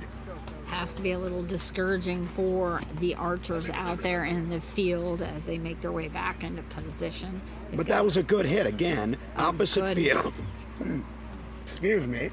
Jared back in possession of the ball as Cody Jeffries waits at the plate. Opposite field, and there was nothing really that David could do. He was Smith there and- quickly. yep. Just it's a lot of ground to go all the way over to. It was on the line, basically just in the line. You're adjusting and moving David over just a hair more. Well, you want to be careful doing that because wherever, Not too far, just a little. yeah, He's almost in a direct line with Ricky from home plate. that's 30 straight hitters for the Thunder in this game that have put the ball in play. So if you give Woodard any kind of opening on that defense, he's going to exploit it. And he's got the top of his lineup up now. Let's see if somebody on the Archer defense can make a big play here. Waiting for that plane to finish up passing by. I want to thank again our presenting sponsors for the 2024 World Series, Mind's Eye Radio and the St. Louis Lighthouse.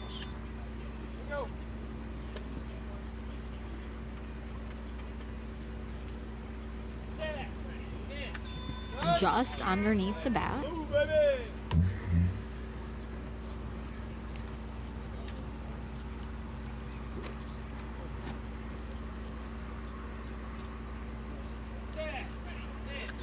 And it's going to be over to the right again, but foul by a fair play.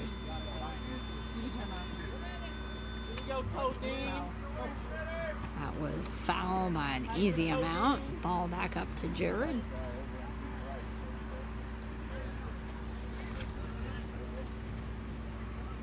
Holding the ball up for the outfield. They're asking for another ball. These balls have seemed to hold up pretty well now in this game here, considering how many times they've been mashed. And a stronger beat coming That's a back nice into loud Jared's mitt. Yep. That is a nice loud ball.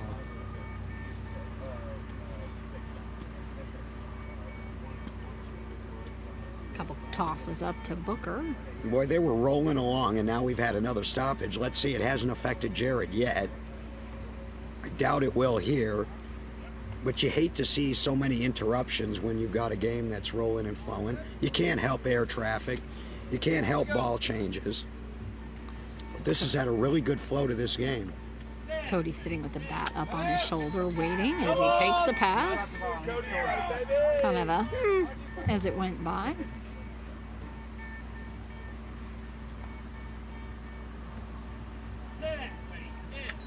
And it's going to pop foul to the right again. It's consistently going for that right. Yet I don't seem to want any part of Mark Morris and Justin Howland. I can't blame them.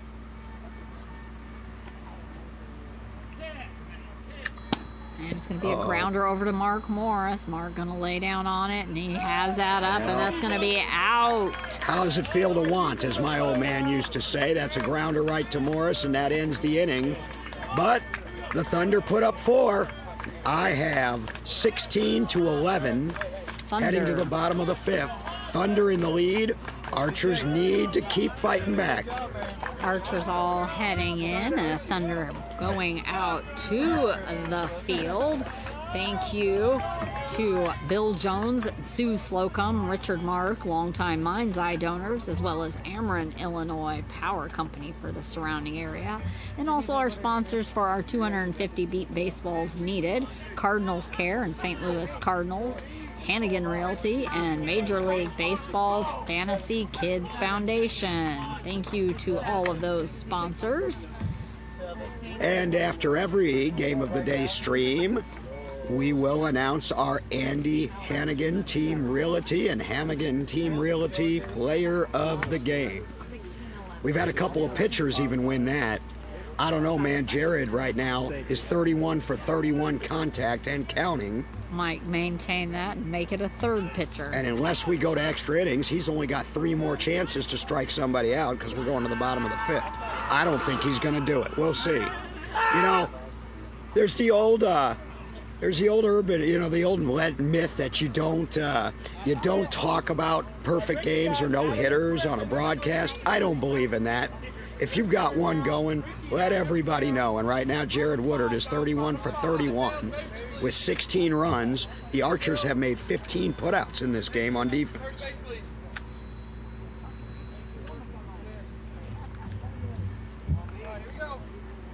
Ready, Chris.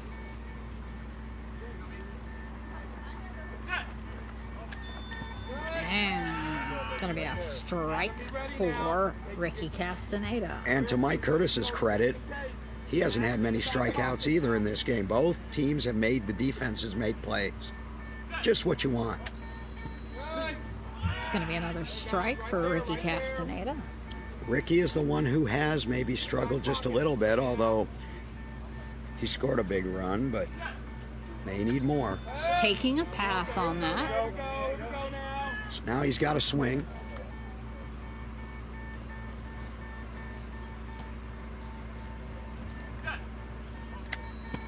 Just on the inside of his bat. Going to be foul. And you hear Darnell Booker off to our left, the coach of the Thunder, stepping up his intensity a little bit. Struck him that's out. going to be over the top, and another strikeout for Ricky Castaneda. That you can't afford. You're running out of outs to play with and chasing 5.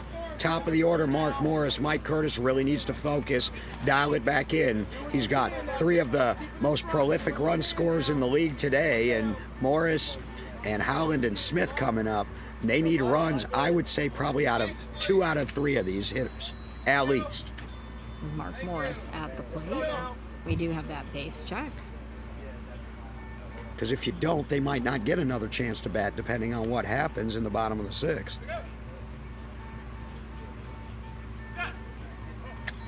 And a pop up into short mid right, bouncing over Adam Rodenbeck. He's tripped over Chris Dunleavy as he went back for it, and that is going to be a run for Mark Morris. Chris coming running up to back him up, and when Adam missed it and he turned to go for it, tripping right over Chris Dunleavy. That's going to be a run for the Archers. Well, ideally, and it's easy to say from back here, you want to give that ground before the ball lands, not have to try to make a play on it once it bounces over you. Dunleavy comes up. Thankfully, everybody's okay. Justin Holland up to the plate. All right, so that's 1 on the board for Morris. 16-12 now.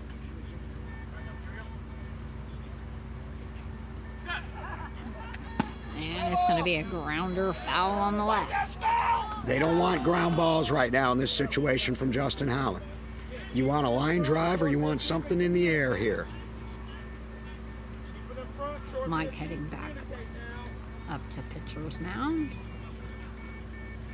Justin relaxing and opening back up, and then at the ready. What a well-played game this has been. And it's going to be a line drive far on the left as he runs for first. Zach just missing it, and Justin Holland is at the base. That's 2 in a row for the Archers, narrowing that to a 3-run gap. Top of the Archers order, doing damage again. Now David Smith come to the plate. Zach Bueller just narrowly missing that as he threw himself out into the way, but it just sailed past his fingers by inches.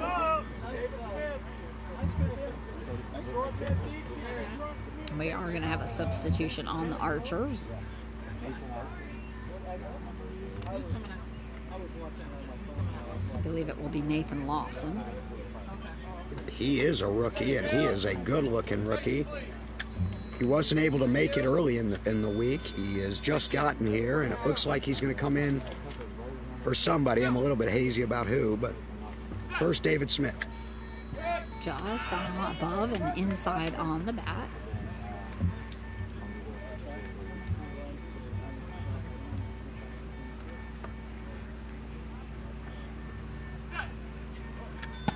And it's going to be grounder on the left, just past Cody Jeffries' hands. Axel's Zach gotta have Bueller running up for that. And he is going to be saved. That was a split second between David Smith on third and Zach Bueller.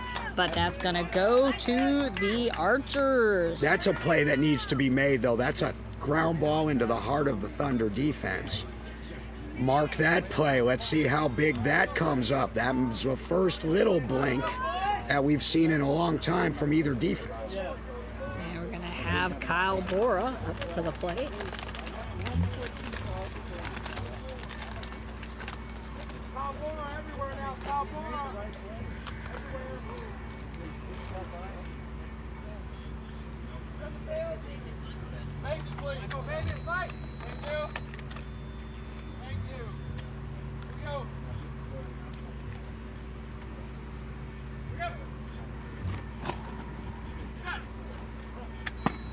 be a grounder again on the inside left. Cody Jeffries stopping that with his knees, and he's got it. Cody Jeffries with that put out on the left base line. Good recovery by Jeffries after that last one. All right, that's a big out. Every out is crucial. Every out is a step closer to Championship Saturday. And this is going to be our Nathan Lawson, who is now for Zion, and he's at the plate. So they played a little revolving door with the 5th spot in that order, and now Nathan Lawson, the rookie, will get the biggest at-bat of his young career with 2 outs. Needing more runs, still trailing here by 2.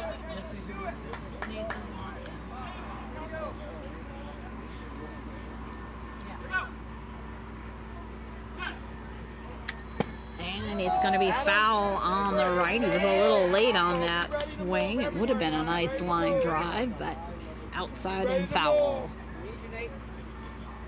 Well, I don't think, and I'm not sure Mike Curtis meant for that. I think that was just a late swing by the kid. I think that was it looked a little late to me. His power is middle and left.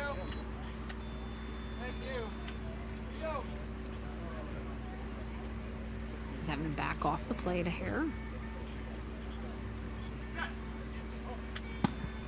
Bouncing grounder short up the center as he runs for third. Adam running up for that, not getting. And he's going to be safe. A run for Nathan Lawson, rookie of Archers. And all of a sudden, the Thunder defense, which has looked so solid all day, looking awfully shaky. And now that'll bring up Ricky Castaneda with what? 2 outs and a chance to tie the game. Biggest run of the career of Nathan Lawson, the rookie. Coming back around behind Ricky Castaneda at home plate, smiling and laughing. The only way to fix this, I think, over there is maybe to move Axel Cox up a couple steps on this grass. He can't help him out. And that was a short ball anyway. Bouncing grounder at the center again as he runs for third. Adam Rodenbeck and Cody running up for that. Adam Rodenbeck with that out. He's not going to let that happen again. So lightning won't strike twice in the same place. That time Rodenbeck was ready. Ricky Castaneda struggling a little bit with his contact in this game.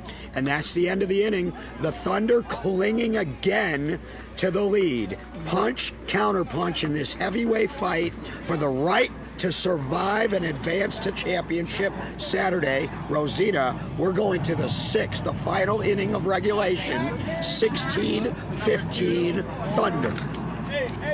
How do you like it? That is close. Thunder only leading by 1.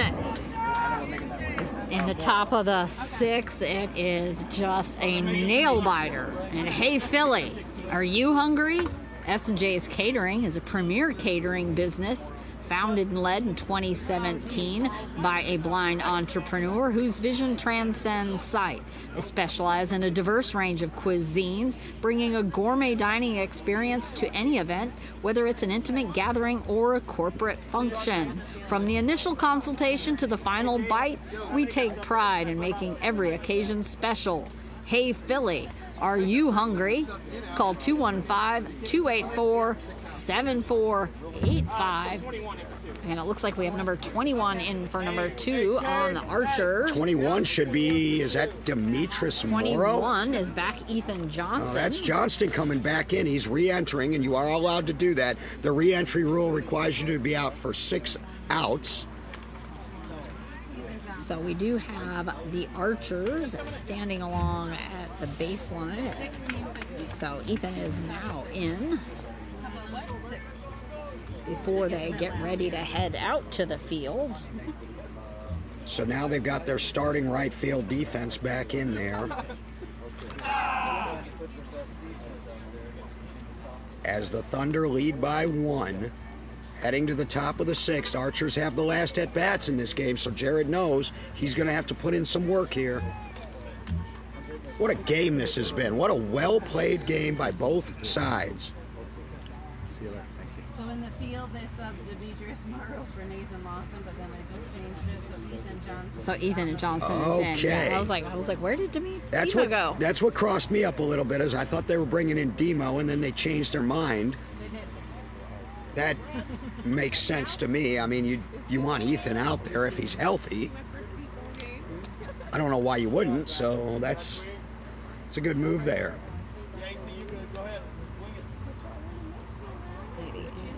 Ethan Johnston in the back. That's going to move David Smith back over to his original position. And Kyle Bora there in the center. And they got to deal with Zach Bueller. Yep, Zach Bueller up at the plate. And just catching the edge outside with his bat. Zach Bueller began in the league in mid-2016, and by the World Series, he was a starter. Just a narrow miss. Didn't take him long to learn the game. Won it all his rookie year with the Thunder, and they didn't stop. Took a pass. Ethan Johnson moving over a hair in. And it's going to be foul on the right. As Jaden runs over to save the camera tent. All right, they're at a full count here today. We frankly haven't seen too many of those out of Jared, a few. Let's see if he can put him on his bat. He's working on 31 straight in this game. Zach Pendulum swinging the bat across home plate and then bringing it up over his shoulder. And it's going to be a pop-up into center right as he runs for third. Ethan Johnson catching out on his legs as he have it up. He is going to be safe, not in time. One run up in the sixth for the Thunder. How's that for a clutch pitch? Full count, nobody out in a one-run game, and he delivers, and Bueller smokes one. That's why they're among the best. Aaron C. twisting at the hips, keeping himself flexible as he waits at home plate. But with the Archers having the last at-bats in this game, Jared knows every run is worth its weight in gold here. There is no comfort zone. You just want to climb as high as you can go. And there is no tomorrow for somebody. Thank you. Thank you. Go. Aaron C. at the ready. Just underneath the bat.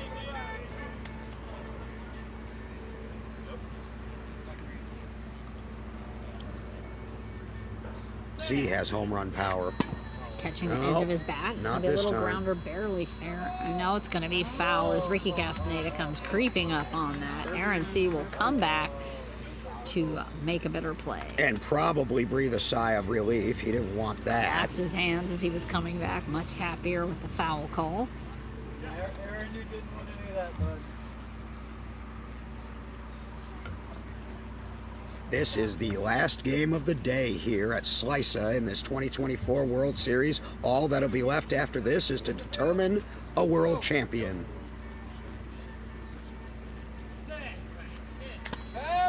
Taking a pass, huh?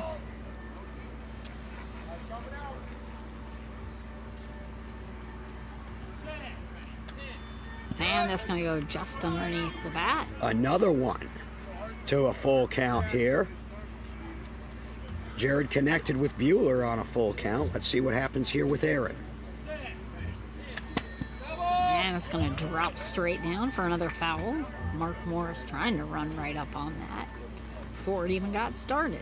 Boy, whichever one of these two goes down, they're going to go down swinging. You know that. What a barn burner. Jared's wiping off the ball.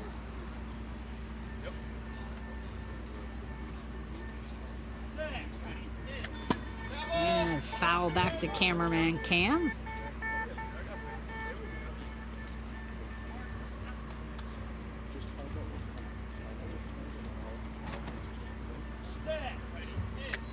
And it's going to be foul again, right over to Jaden Price, catching it on the first base side. He's late, and I don't know if he's swinging late or if there's something they're trying to do over there, but I wouldn't be doing it with a full count here with this kind of power. Sometimes with 3 strikes, Jared will go inside on their hands a little bit to make sure that they optimize their chances at making contact. And it's going to be a tip coming under the scorekeeper table. So you can hear that ball in the background. Look at Aaron C. hanging tough. What a warrior.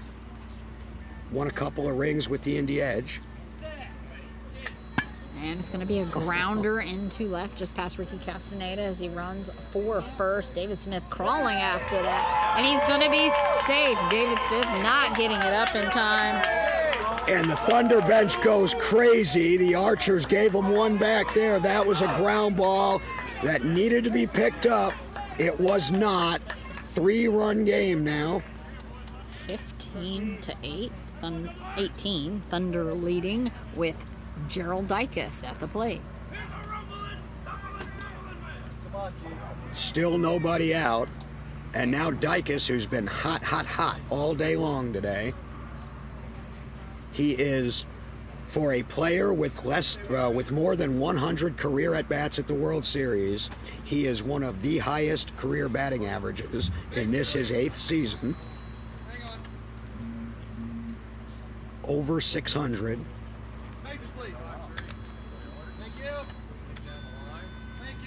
Rarely strikes out, rarely plays defense. He's been their designated hitter almost exclusively since he joined the league in 2016. Just underneath the bat. We know we'll have a new champion. The Indy Edge will finish the tournament in 4th.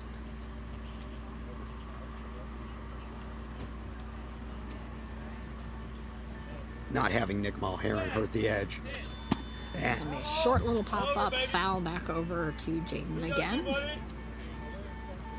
Jared coming up to home plate. Ricky hasn't gotten a ton of action over there in short right, but he needs to be ready anyway.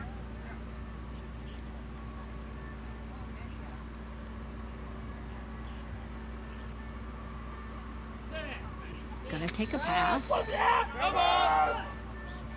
So he's been to at least 2 strikes now with every hitter in this lineup in this bottom of the inning, top of the inning.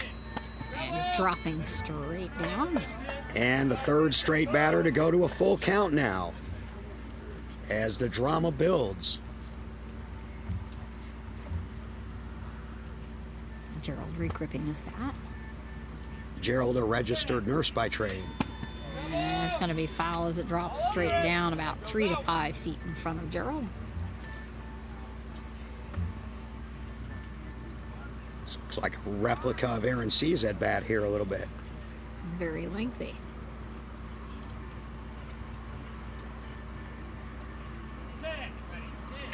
And it's going to be a line drive up the center as he runs to first. David Smith, it bounced off his hands, crawling back for it. He's got it. It is going to be out by David Smith.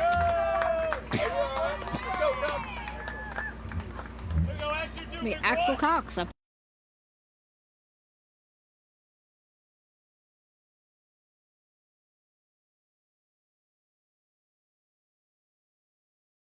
to the home plate for the Thunder. That was a good play by Smith. Not sure what happened with Dicus. He didn't get down that baseline to the base as fast as maybe I thought he would. The ball was flying through the air, so it actually got to David fairly quickly, rolled off his fingertips, and he just rolled over backwards and grabbed it. So it was more, I think, the fact not that Gerald wasn't running fast, but that he hit it so fast that it was there to David in within 2 to 3 seconds. And Smith made a play, and you know, again, David Smith has been on 4 second-place teams at the World Series in his career. Nobody wants to win one more than he does this year.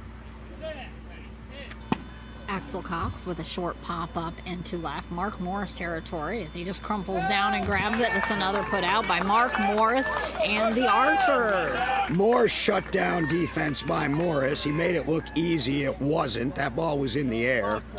Nobody does it better right now than Mark Morris. 2 outs, and here we go in one of the biggest moments again of the game. 6th spot up in the lineup. Chris Dunlappy.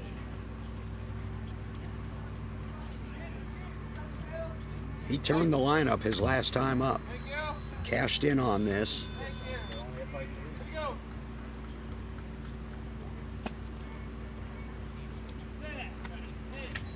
catching the edge of the bat. It's going to be a little grounder short left as he That runs should get to picked first. up. Ricky Castaneda running over all the way. It's going to be safe. Ricky not even close to that ball. Come running way out to the bench.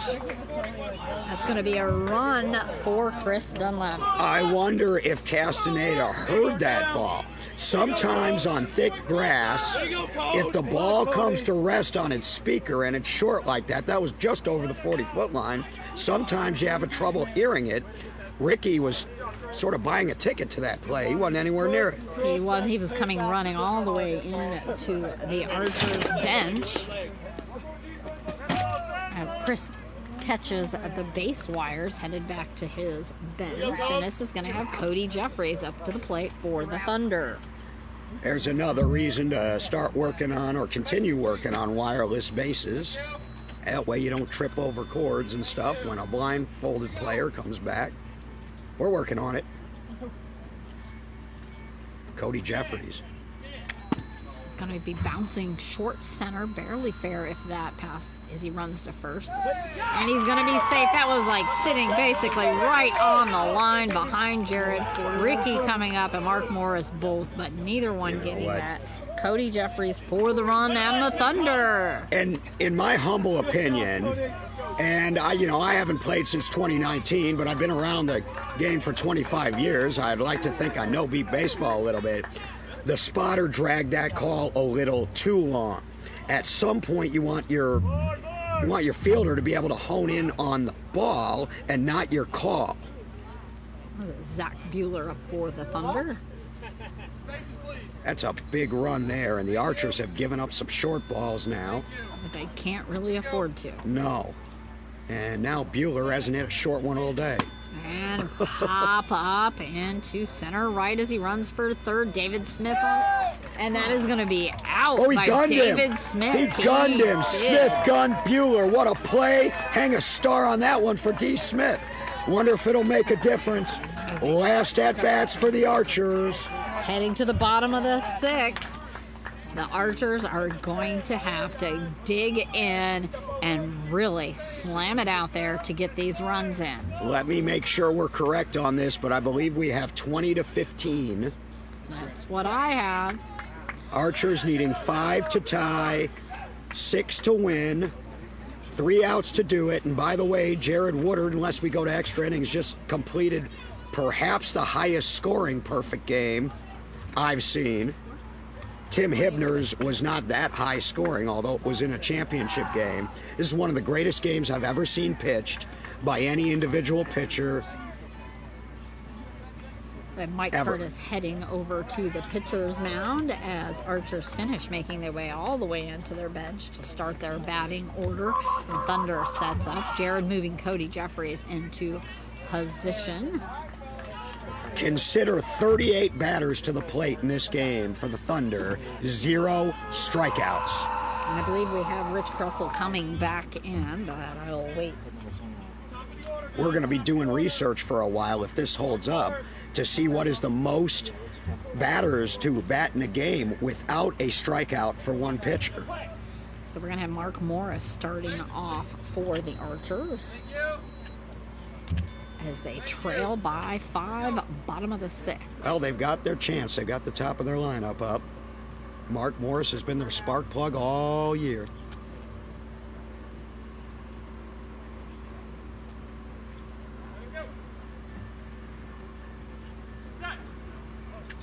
And it's going to be right over the top of the bat for the first strike.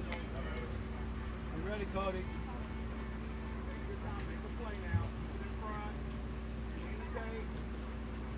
He's feeling the front of home plate again. Lining his bat up with it and then bringing it up over the shoulder. I want to make sure everything's correct, especially in a situation like this.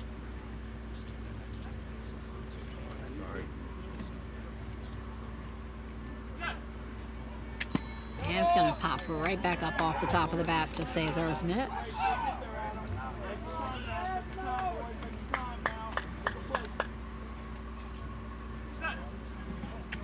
And it's going to be a high pop-up, short and to right. Aaron Rodenbeck coming forward as Mark Gregg safe at third. First one for the inning for the Archers, and they need to keep it rolling. Well placed, and Mark Morris is so darn quick. Maybe the fastest in the game today. Justin Holland up at the plate, and they could really use a big, solid crack from him. 20-16 now. Nobody out in the bottom of the sixth. The lead is down to 4.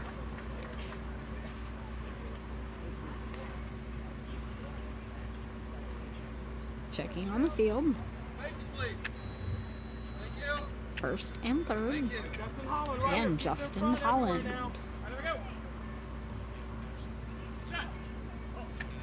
And it's going to be a high and deep left. Zach Bueller running back for it, but he's at the base. A run for Justin Holland, 2 in a row for the Archers as they close that gap to 3. Off the ropes. The Archers fighting off the ropes with their huge contingency here of fans and supporters. 20-17 now, still nobody out. Jared's sitting back now. He's done everything he could do. He can't do anything about this but look on and see if he's going to have to pitch again. We do have an extra inning rule in this league. If the game ends up being tied, it's standard extra innings. We play until somebody wins. You and I have never done an extra inning game together. No, we have not. This is David Smith at the plate. David Smith with a couple of ginormous putouts. Just over the top of the bat. Defending well out there, David Smith. Some of those almost impossible catches. Just under the bat.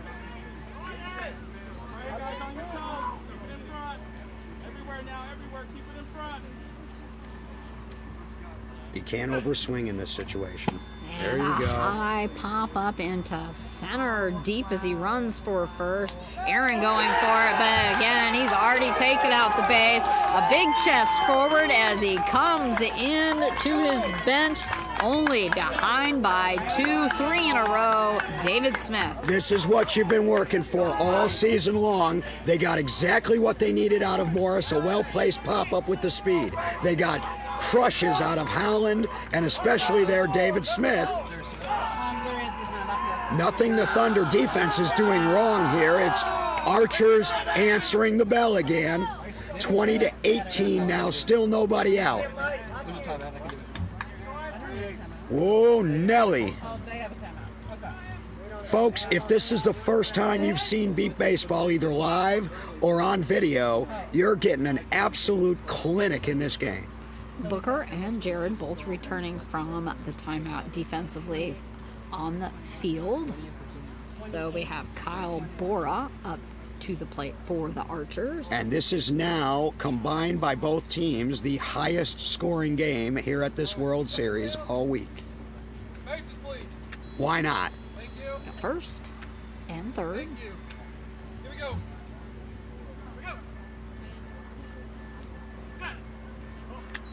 And almost took off Mike's head because it goes down the center. He runs Aaron C. with that, and he's going to have that out. He laid down, sailing. Mike just scrunched his head down into his shoulders. Otherwise, he might have had a scalping. What a remarkable play. First of all, by Mike Curtis to get out of the way of it, and then by Aaron C. to cut down that ball in the middle. Everything was perfect on that play, and the defense won out on that one. What a remarkable play. 1 out. And this is our substitution back, and this is Rich Crussell back in the game batting. So he can come back in, but he has to come. He has to be back in permanently, but it doesn't matter because this probably will be the last, unless they tie. But he came in the 5th spot in the batting order. He came back in Ethan Johnston's spot. Correct.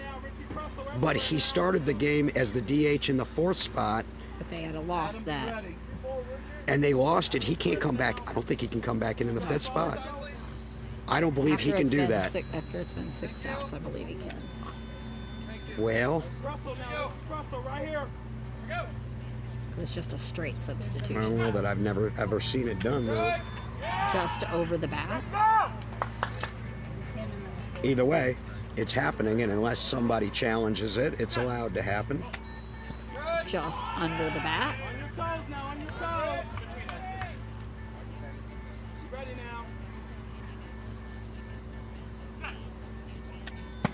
And it's going to be a grounder to center, just past. Oh, Cody struggling, not getting it. It's going past him, Max. And that is going to be safe for They're both cheering. They're, of course, going to challenge that. Was that Crussell that scored on that That one? would have been Crussell if that holds. We're going to confer with that. Cody Jeffries needed to be cleaner with that.